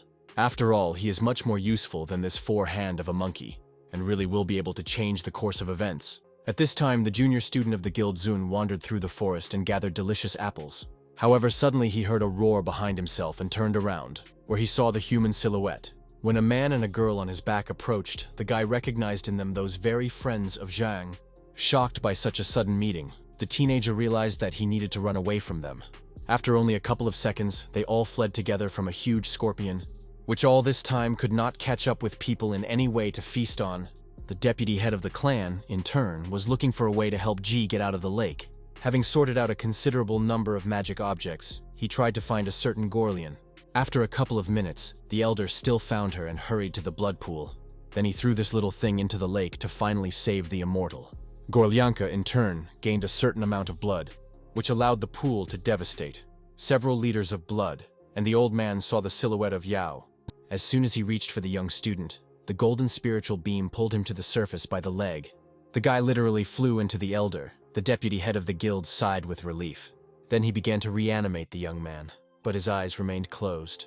Then the monk decided to use the pill of the restoration of the soul, and began to look for it into pockets. Seeing her on the ground, the elder headed for a miraculous medicine. But at that moment, the spirits began to penetrate the body of the immortal. The old man did not see this, but when he turned around, he drew attention to what was happening and tried to help his student. The frightened deputy head of the sect completely forgot about the pill and rushed to Ji. At the same time, the monk did not understand why the Eater of Souls climb a living person. He continued to get out of the mouth of Yao creeping eaters, but they had no end. The old man did not give up and did this procedure several times, realizing that otherwise the guy could not be saved. However, at a certain moment, the young man came to his senses and bit off 2 fingers of the elder. The dumbfounded monk began to scream from incredible pain and backed back. Meanwhile, the student's body began to mutate and covered with huge blisters. The old man finally realized that the Devamers absorb evil spirits inside the immortal, but how many these vengeful spirits were, he did not know. This process lasted for some more time. Jiang, in turn, continued his journey and suddenly stumbled upon a large lake, where he decided to wash and drink water so that at least a little restore his strength. Without knowing it, an angry king of black ants fled to meet him. Going out of the tree, the monster stumbled upon a young man. The The teenager also looked at him. The leader of the insects suddenly recognized the killer of the brother of the lord of the guild in him. The demon was horrified by this meeting and did not know what to do, because the Malay was really extremely dangerous. The main character looked at the frightened minister of the Elder Ji for a long time, realizing that since he has 4 hands, he means he is also a demon. As soon as the king of black ants tried to leave, the young master called him. The monster turned terribly and stuttering, asked him what he needed. The young cultivator asked if he knew where the main temple of the medicine hall is located.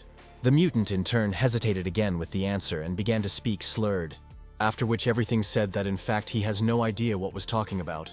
Soon, Jang left to find someone else who could find out the path to the Yao sect. At that moment, he came to the realization of why the demon behaves like that, because he scared him. In this connection, Z once again approached the monster to reassure it. Suddenly, Lin noticed that his demonization was holding back some kind of poison, and he would better get rid of it. The leader of the insects could not understand how he knew that there was a mosquito in it. Jang said that he would best turn to the owner of the forest personally, and went to the bushes. Then he tore the sheet and turned to the mutant, who thought that the young man wanted to hold a certain rite. Then the teenager put his palm with a sheet, and he stirred. A black aura suddenly appeared. The 4-hand demon asked, "Was it really a special spell?" Lin replied that now he himself would see everything. After a certain time, the forest shook, and incomprehensible sounds sounded. Z broke into a smile and stated that the owner of the forest was coming to them. King Muravyov was alert. A moment later, a huge white deer with horns came to them.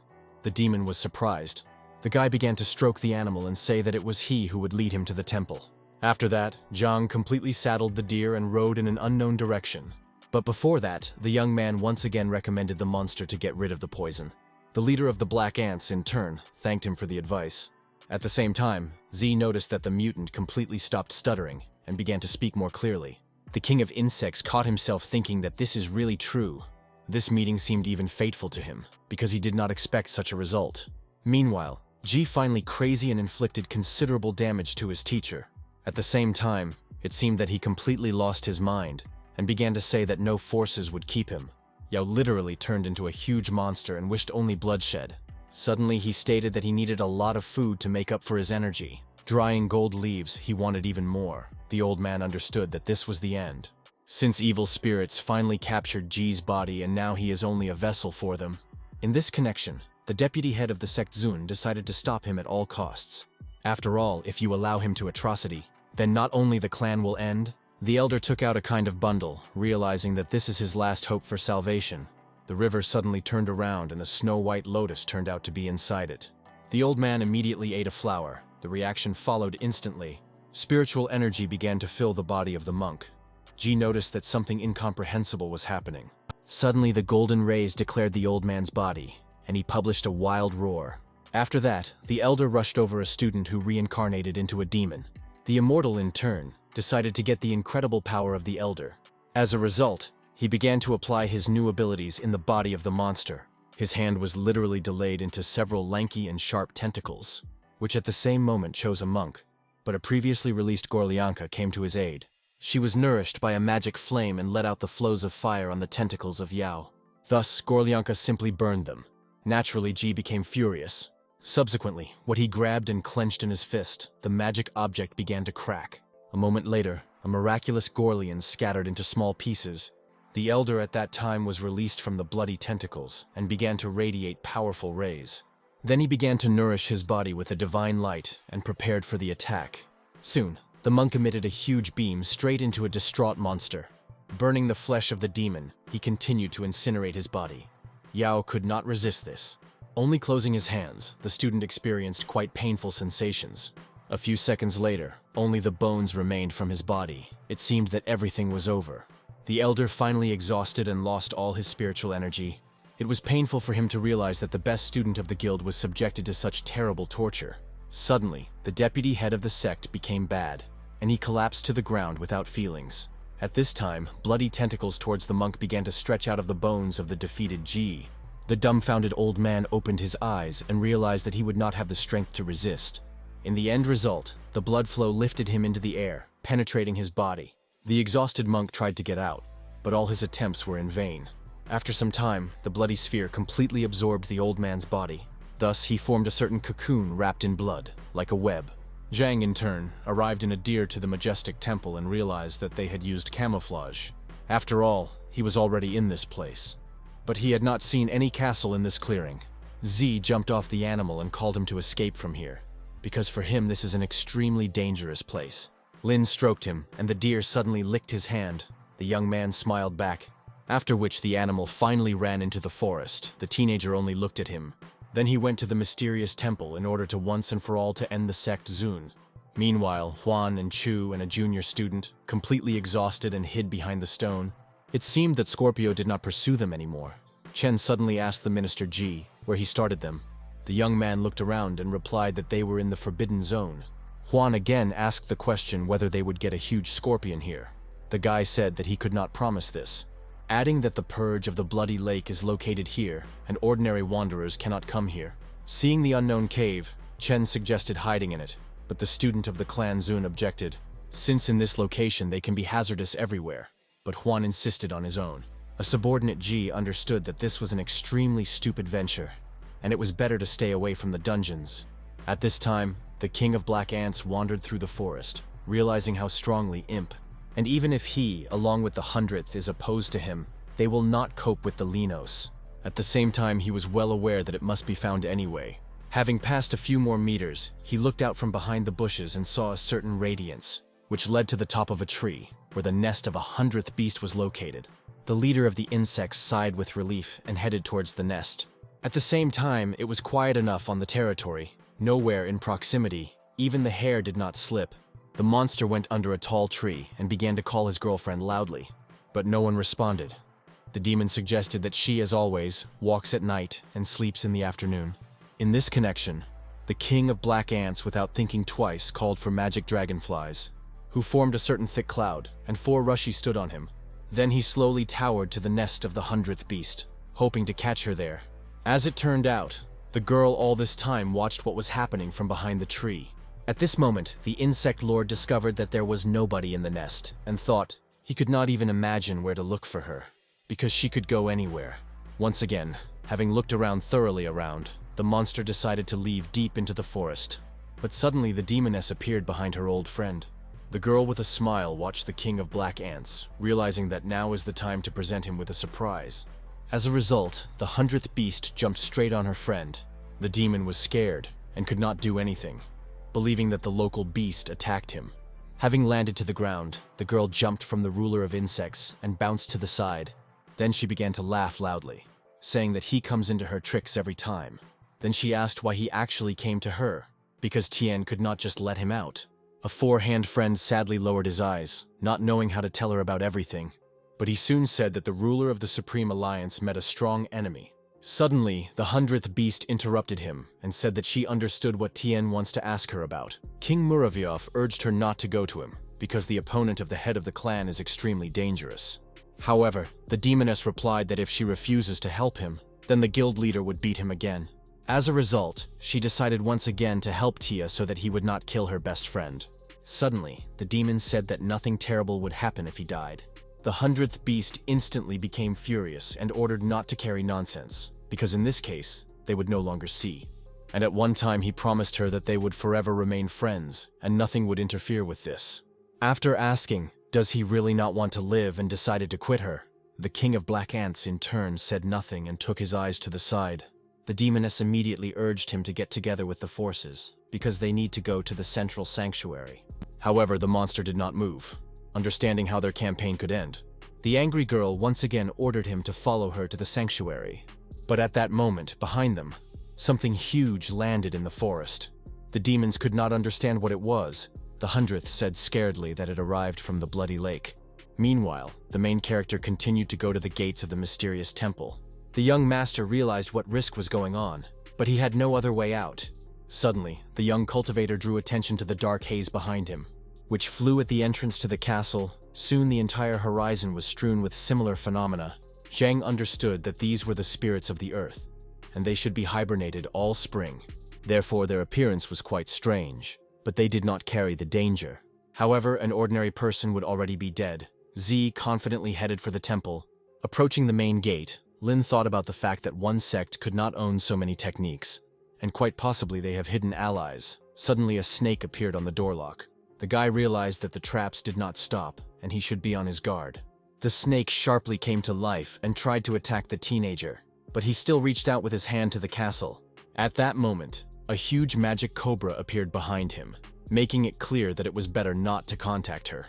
As a result, the snake instantly returned to the castle and took the shape of a stone. What was not surprising, because when you face a stronger opponent, it is better to retreat. A moment later, Jiang finally opened the gates of the temple and carefully went inside. However, there was nobody inside. Z suggested that they escaped as soon as they sensed his presence. At the same time, Lin drew attention to the throne of Tian, where some movement seemed to him. The guy believed that behind him could be hidden in a hidden tunnel in the dungeon. Having leaning on him, a certain mechanism suddenly worked, which opened the secret entrance to the cave. The young man, without hesitation, went down into the pitch darkness, where there was also nobody. In this connection, he lit a magical fire to see where to step and what is waiting for him ahead. Having passed a few meters, Zhang saw in the distance the light and rushed to meet him. Having overcome a long way, Z finally reached a bright light source. It turned out to be lamps with a magical flame inside. Lin remembered that he had read about them in books about the demonic world. For this, captured perfumes were used, which were placed in these same lamps. Having taken a couple more steps, an earthquake began in the dungeon. The guy immediately backed back. Looking around, the master did not find anything suspicious. But the earthquake did not stop, and the reason for its appearance could not be established. Then Jiang touched the ground with his hand and took advantage of a certain technique to find out what was happening, and there is anyone underground. Z understood. It was unsafe here. In this regard, the teenager called on a protective barrier in case of a sudden attack. At the same time, he had a huge number of rare herbs that gave him strength. Thus, Lin could use the black flame at half of his power, which was already a good result. At this time, Chu, with his friend and student of the Yao sect, were on a small stone island in the middle of a bloody pool. The guy accused Chen, who offered to go into the cave. Huan said, if he had not abducted them, they would not have been here at all. Ji's younger menace suddenly burst into tears with fear, believing that his life was over. After all, the bloody lake broke out, and there was no way to retreat anywhere. Chen called him to immediately calm down and look for a way out of this situation. At this moment, the servant of the guild Zun looked at Qi and immediately rushed to her. Asking her about only a kiss before her death, of course, Chu refused him. Thus, Huan and the girl began to beat the younger student, saying that he was not thinking about that. Qi, in turn, said that he would never touch her, even if they all die here. Chen, meanwhile, discovered something inexplicable and could not take his eyes off. Chu asked where he was looking and what happened, then she also looked forward. Where a certain bloody sphere rushed at them, Huan frightenedly asked what it was. A disgusting clot of blood every second was approaching them. It seemed to be a collision. The girl noted that for some reason it pursues them and moves disgustingly, quite disgusting. The junior student of the Yao clan also fixed his gaze to something inexplicable. A moment later, the hands of embittered spirits began to get out of the bloody cocoon. As a result, they grabbed Qi. The frightened girl began to scream loudly.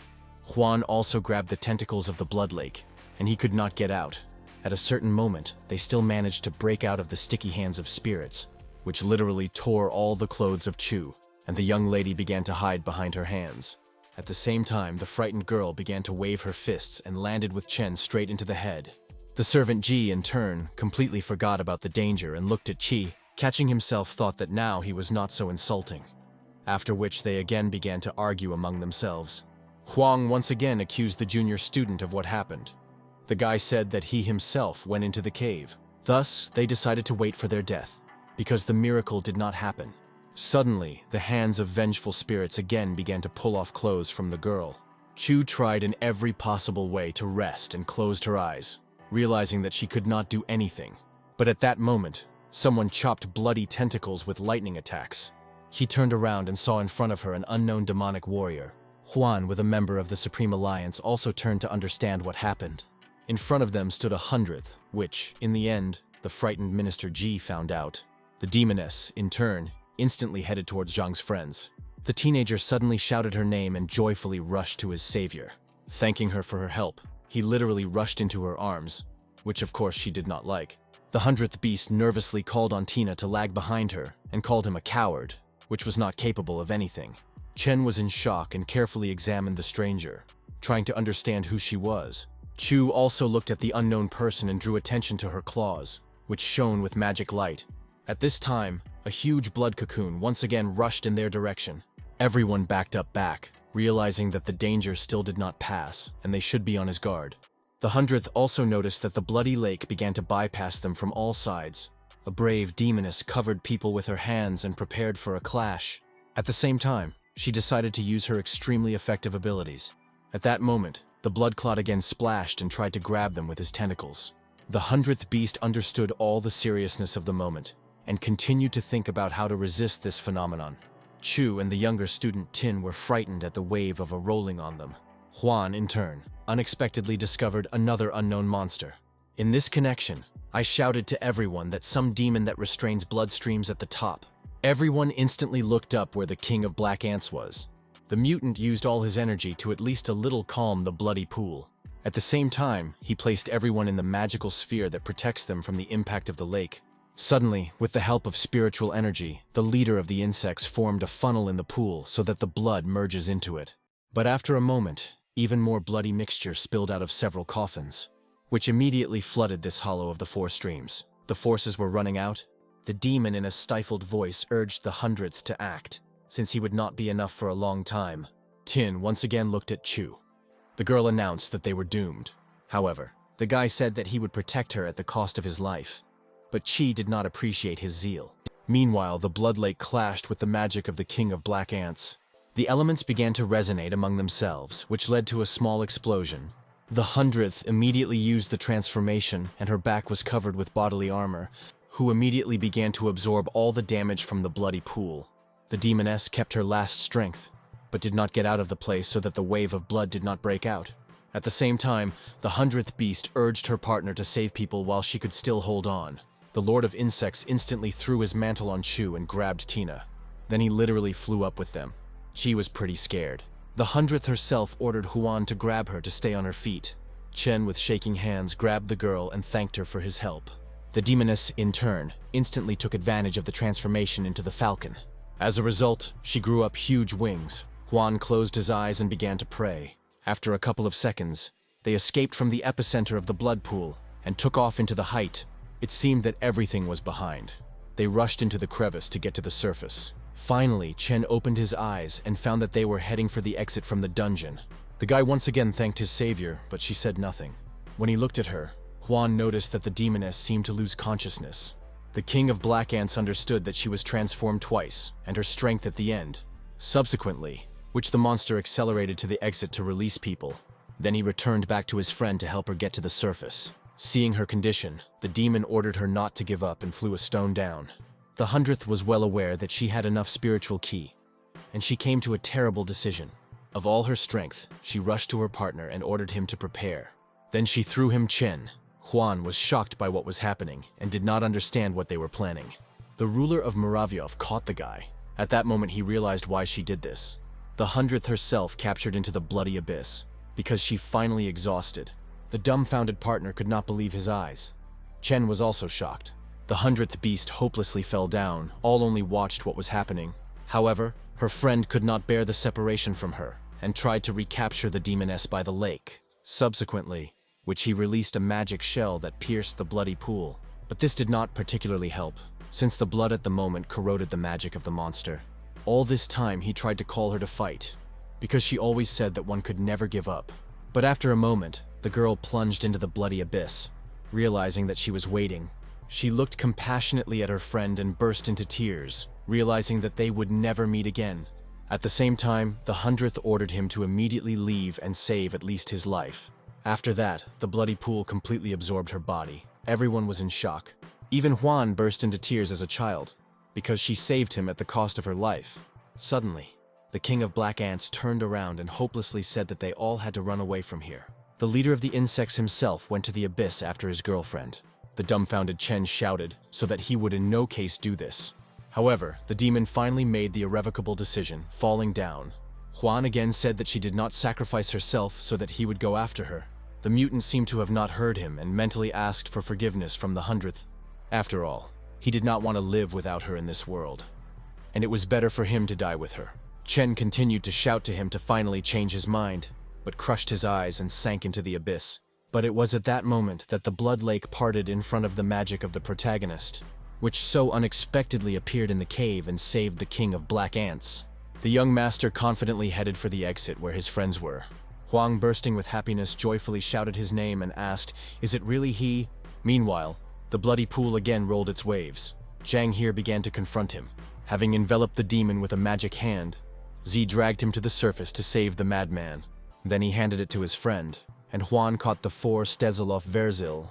Then Lena asked me to save the girl that the lake absorbed. The guy instantly applied his abilities, and the pool again parted in front of him. Soon, Zhang lowered his magic tentacles to the very bottom of the pool, and in just a couple of seconds he was able to find and pull out a wounded demoness. Her skin was covered with numerous burns. Chen tried to see her. Then he recognized in her the girl who sacrificed herself to save them. In the final result, Zhu pulled it to the surface. The 100th was unconscious. Lin perfectly understood that it was necessary to act quickly, since she might not survive. But at this time, the lake again concentrated in one place, forming a bloody cocoon, which quickly headed for their direction. No one knew what else to expect from the demonic pool. Jiang in turn realized that something terrible would now break out. At this time, a decrepit hand of an unknown creature crawled out of the blood sphere. Then a humanoid monster who stared at the Zai got out completely. Lin also fixed his gaze at him and suddenly began to recognize the demon. The guy could not understand how Ji could survive, and even more so make the lake a source of his strength. Yao himself blurred in a malicious grin, making it clear that he was eager for speedy revenge. The mutated minister of the Supreme Alliance admired his reincarnation. The main character understood that Ji was nourished the unknown force of the bloody lake. But even at the same time, the young master was confident, but it was necessary to save the girl. At this time, the king of black ants came to his senses, and Huan immediately jumped to him.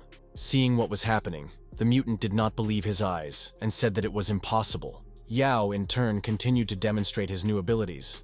The dumbfounded Chen once again repeated his question, but the monster was silent. The guy realized that in fact the demon was in fear and could not answer him. The angry Huan called him to calm down and say what kind of human, like monster this is. The leader of insects caught himself thinking that Ji resembles the great D in his youth. The immortal was really incredibly similar to his predecessor. After that, Yao stuffed even more strength from the blood pool and abruptly jumped out of it. Then he headed towards the young cultivator, who continued to hold the 100th in his hands. Zhang, in turn, took advantage of the skills of a magic barrier, and he was shrouded in a black flame. Naturally, Ji did not stop it, and he hurried to deliver a crushing blow. Lin prepared for an imminent clash and accumulated spiritual energy. Soon, black fire completely declared its owner, forming a certain sphere. In the meantime, Yao became close as possible to him and reached out to Qi. As a result of the collision of the two elements, an explosion thundered throughout the dungeon. Ji naively believed that the guy was already dead and was looking for him in the scattering fog. But suddenly Zhang fixed a dark flame in him which hurt the monster. Yao immediately turned around and saw a completely unharmed teenager in front of him. After which Lin demanded that the blood monster name its real name. Ji only smiled in response, then once again rushed to the young man. Meanwhile, Tin fired Chu away from the cave, but the girl wanted to return to friends. The junior student of the sect Zun claimed that they need to run away, since the seal of the bloody lake was destroyed. But Qi said that she needed to help friends and those who saved them, while she called the guy a coward. At a certain moment, the young lady broke out and ran towards the dungeon. Tin again blocked her path, saying that if she returned there, he would definitely die, adding that the king of ants and the 100th beast are one of the strongest in the clan, and even they could not resist the lake. Chu lowered her sad look and said that she should still come to their aid. The student suddenly grabbed her hand and said that even if they run away now, they might not have time to escape, and it is all the more to return. But Qi insisted on her and ran to the cave. Having stated that if they do not help, then at least Chen needs to be removed from the dungeon, the perplexed Tin only looked after her, realizing that she would die. Suddenly, Tian met in the way and asked if her friend was called Zhang.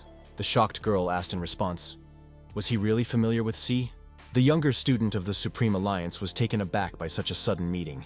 The leader of the sect Yaozun, in turn, smiled and said that of course Lena knows.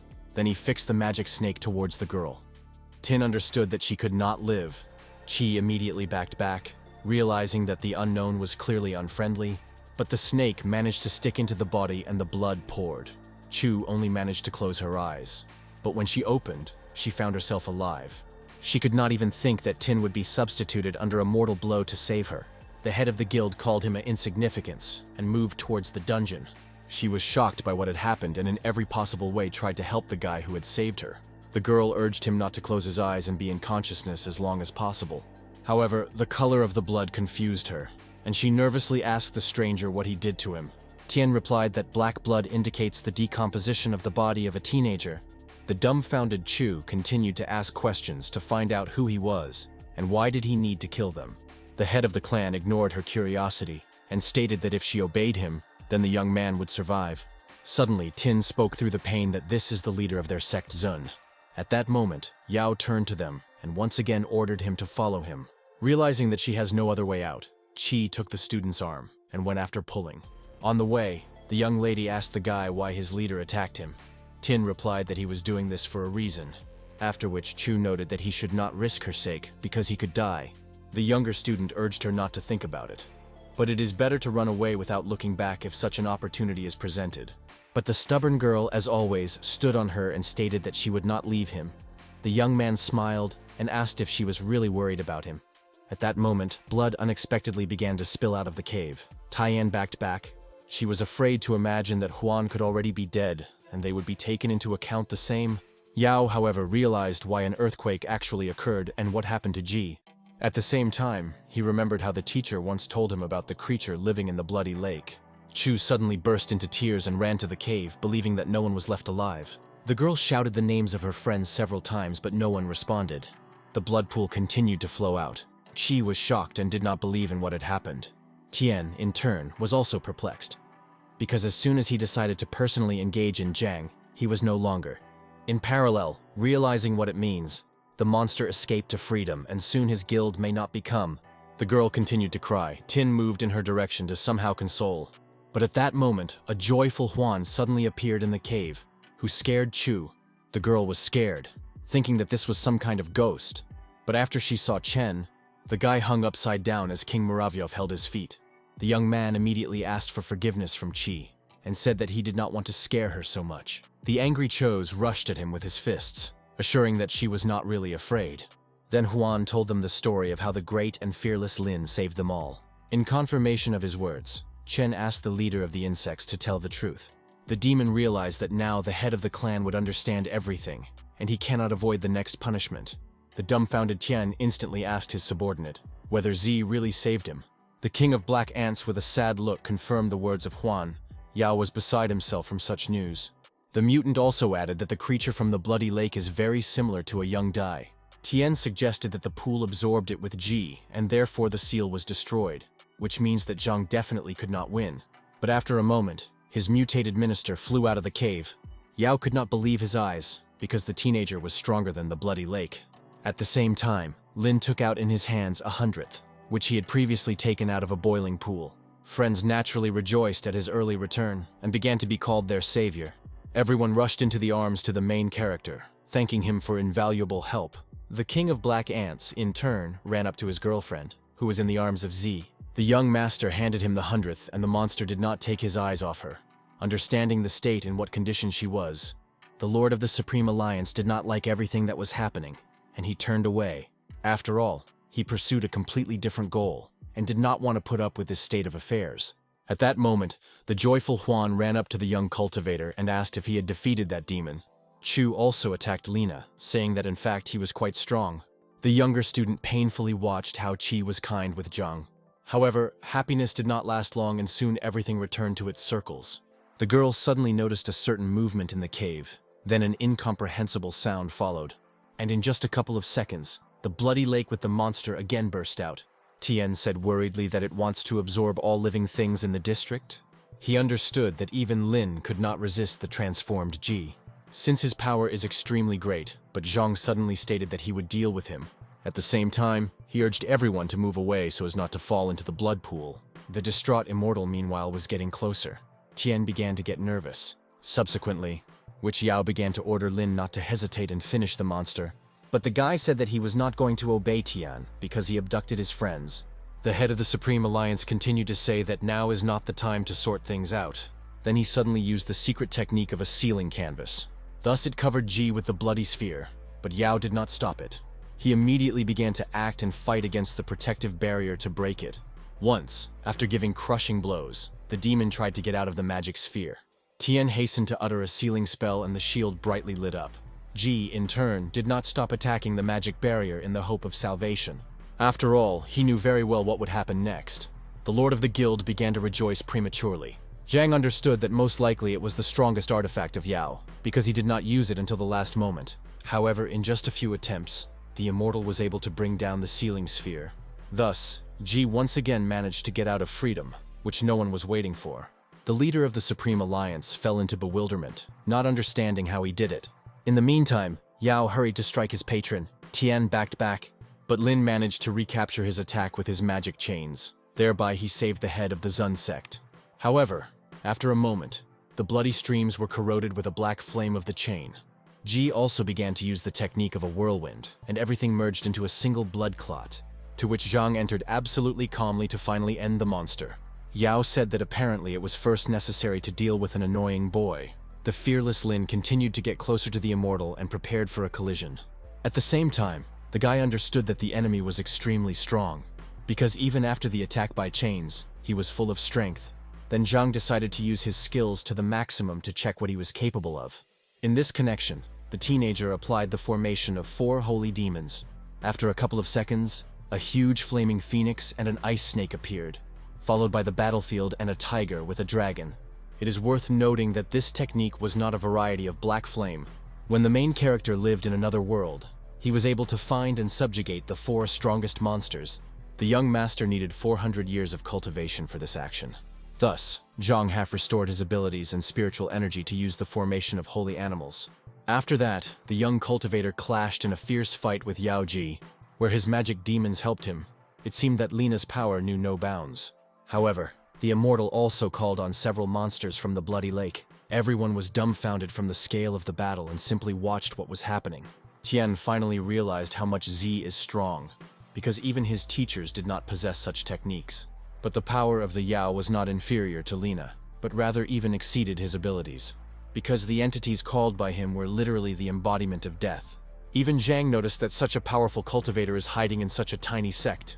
Demonic animals, meanwhile, continued to fight among themselves. But in the end result, the demons of the immortal began to adopt the initiative. What the Lord of Blood himself was immensely happy, realizing that only a little was left to kill the guy. Ji also decided to call a few more bloody creatures so as not to miss his opportunity. The holy animals of Lina unexpectedly began to scatter, as they could no longer resist the monsters, who continued to push and suddenly grabbed the tiger. Zhang's friends were nervous, because the formation of Tsu was pushed and most likely no one else to help him. Tian in turn received true pleasure from what was happening. Lin himself was not going to give up and instantly rushed towards the immortal. The leader of the Supreme Alliance suddenly began to cheer up Zhang to inflict the impressive damage to Yao, which after a moment happened, as Ji could not evade the attack of the young man. The extremely slow bloody demon did not have time to react to Lina's lightning attacks. It seemed that the main character took the initiative into his own hands, and Yao understood this. But he could not contrast anything to the young cultivator and constantly fought back. The young master continued to tighten him to the center of events and inflicted crushing blows. But in the end result, all the injuries of the immortal immediately dragged on. Thus, he completely regenerated his health. Everyone was shocked by such a turn. Soon Ji pounced with the most powerful series of attacks on Zhang, and the guy moved to a defensive position. Betting up dozens of blows, Lin did not have the opportunity to carry out a counter offensive. By that time, the monsters of the Yao finally dealt with the holy animals of Tsu. Chu was extremely concerned about what was happening and urged Zhang to be more careful. The young man in turn closed the magic shield, which was subjected to numerous blows from the demon. The furious immortal said that a protective barrier would not save him, since no one can withstand his pressure. But after a moment, Lin again surprised everyone. Having placed Ji in the magical sphere, he stated that now he could not get out, since before that he spent too much spiritual energy. Tin was in shock and could not understand how the teenager found the weak spot of Yao so quickly. At that moment, the bloody monsters suddenly stopped the battle with the holy animals of Tsu. All as one, they rushed to the magical sphere and gradually lost their shape. Soon, they completely formed a blood pool that surged in a wave on Zhang. Suddenly, the main character lost consciousness, and only after a while came to his senses. However, at the same time, the young master suddenly discovered himself on board the aircraft. The young cultivator once again looked around and was simply shocked. At that moment, his sister Yu got up from his chair and said that they had already arrived, adding that all the others have long left the plane, and they alone stayed here. The dumbfounded teenager could not understand how he ended up here, and what was happening at all. The girl jumped sharply and called him to follow her. Zhang asked her to wait a bit. Then he held out her hand, but at this time her body began to evaporate slowly. Z saw her frightened look and began to scream, but at the same time he did not hear himself. Lin continued to reach for his sister, but in the end result, she disappeared. The teenager suddenly flew out of some glass structure and flew down. Shards of glass pierced his body, but Jana was worried about only one. After a couple of seconds, Z was in an unknown place and again looked around. There were only rocks around, and boiling lava flowed below. All this seemed quite strange to him. Not understanding where he was and how he got here, the teenager slowly headed forward. Suddenly, the young man heard the cries of his sister and rushed to save the girl. Climbing the rock, the worried Lin shouted that he was already going to her, and everything would be fine. But her screams did not stop, which contributed to his speedy climb onto the rock. But at a certain moment, he could not resist and grabbed his hand by the protruding stone. Hanging over the abyss, Zhang continued to climb the rock to find his sister. A moment later, he managed to overcome this obstacle, and he got to the surface, where he saw the huge monsters who mocked his sister. The girl begged her to help. The distraught protagonist rushed to her and ordered the demons to stop, but huge monsters fired her with them to the cliff of the cliff. Lin moved extremely slowly, as if he were in a dream. Subsequently, Tsiu was over the abyss, where the monsters held her. The young master managed to see only her tearful and sad eyes. After that, the demons threw her into the bloody abyss. Zhang was beside himself from what he saw. The guy could not believe that all this was actually happening and ran towards the abyss. Suddenly, everything disappeared and the bloody lake absorbed him. Chu thought that Z had died, just like the rest, even pulling a sorry young man because he simply overestimated his abilities. Meanwhile, Zhang's body fired the blood pool, and no one could help him. Yao suggested that his soul is already in the underground kingdom and is all over. In this connection, the ruler of the Supreme Alliance hurried to escape from the battlefield. After all, he understood that he would not defeat his student. But suddenly Qi ran up to him and began to beg to save Tsu. Huan also stated that if he does not help, then their last hope for salvation would simply collapse. At this moment, the immortal nevertheless struck the magic barrier and hastened to get out of freedom. Tian began to think about what he could do in this situation and how to help, because Yao reincarnated in the monster. As a result, the head of the sect stated that he could not defeat the clone of the king of the underworld. The perplexing Chu asked him, because she had not heard of any king before. Tian replied that everyone calls him King Yama, who is the ruler of the afterlife. The dumbfounded girl asked if this bloody demon is really this bloody demon. Yao said that he sucked the souls from the blood lake as well as the pit, which is the god of death. At that moment, the immortal finally got out of the protective sphere. At the same time, the leader of the sect, Zun, added that his ancestors should not have contacted the pit at all, since humanity is doomed. At this time, Zhang covered the next bloody wave, and he plunged into the abyss. Ji, in turn, rushed towards the friends of the protagonist and his teacher. Then he attacked everyone with his bloodstreams. Tian instantly ran into the forest. Chen, on the contrary, rushed out of his last strength to defend Qi and declare that he could not harm her. And only Yao perfectly understood that they would all die if they did not have time to escape. Since it did not make sense to fight him, Huan suddenly urged everyone to lie on the ground. After a couple of seconds, the immortal again fixed his many attacks and literally cut down several trees. The younger student, in turn, closed his eyes and began to pray to the gods because he did not want to die. Chen once again urged everyone to lie on earth, but in this way it was difficult to resist Ji. However, Tian still decided to help people and entered into a fight with his student. Yo released a white dragon into him, and the snake instantly headed towards the demon. The king of black ants also hastened to attack the immortal and applied his magic, but the monster easily brought all their attempts to naught and continued to attack. Suddenly, the white dragon attacked the bloody lord, but he managed to evade the blow. Then he completely broke the mouth of the snake that attacked him. Everyone was shocked. Meanwhile, the leader of the insects released a magical sphere into it, but Jian again managed to react and destroyed the spell with a stream of blood. Tian was horrified when he realized that Yao absorbed the secret technique of their clan. Then he fixed his gaze on the dragon torn to pieces, which the immortal had already begun to eat. Then Ji went to his teacher to finally reduce accounts with him. Suddenly, the body of a bloody demon began to be divided, and he again changed his form. As a result, the Yao grabbed the ruler of the Supreme Alliance. Tian did not have the opportunity to get out. A moment later, Ji simply swallowed the head of the sect. Huan and Chu were horrified by what happened. The king of black ants, in turn, continued to confront the madman, but as much as he had enough, Chen did not know. At the same time, the mutant called on Zhang's friends to immediately run away, since he would withstand only one attack. As a result of absorption, Yao restored his forces and followed the others to become even stronger. Suddenly, he drew attention to human silhouettes in the fog and headed for them. Huan refused to run away from the battlefield and urged the monster to leave this place, because he has more chances, since he knew how to fly. Qi burst into tears again and said that even Lin died, so they definitely would not live.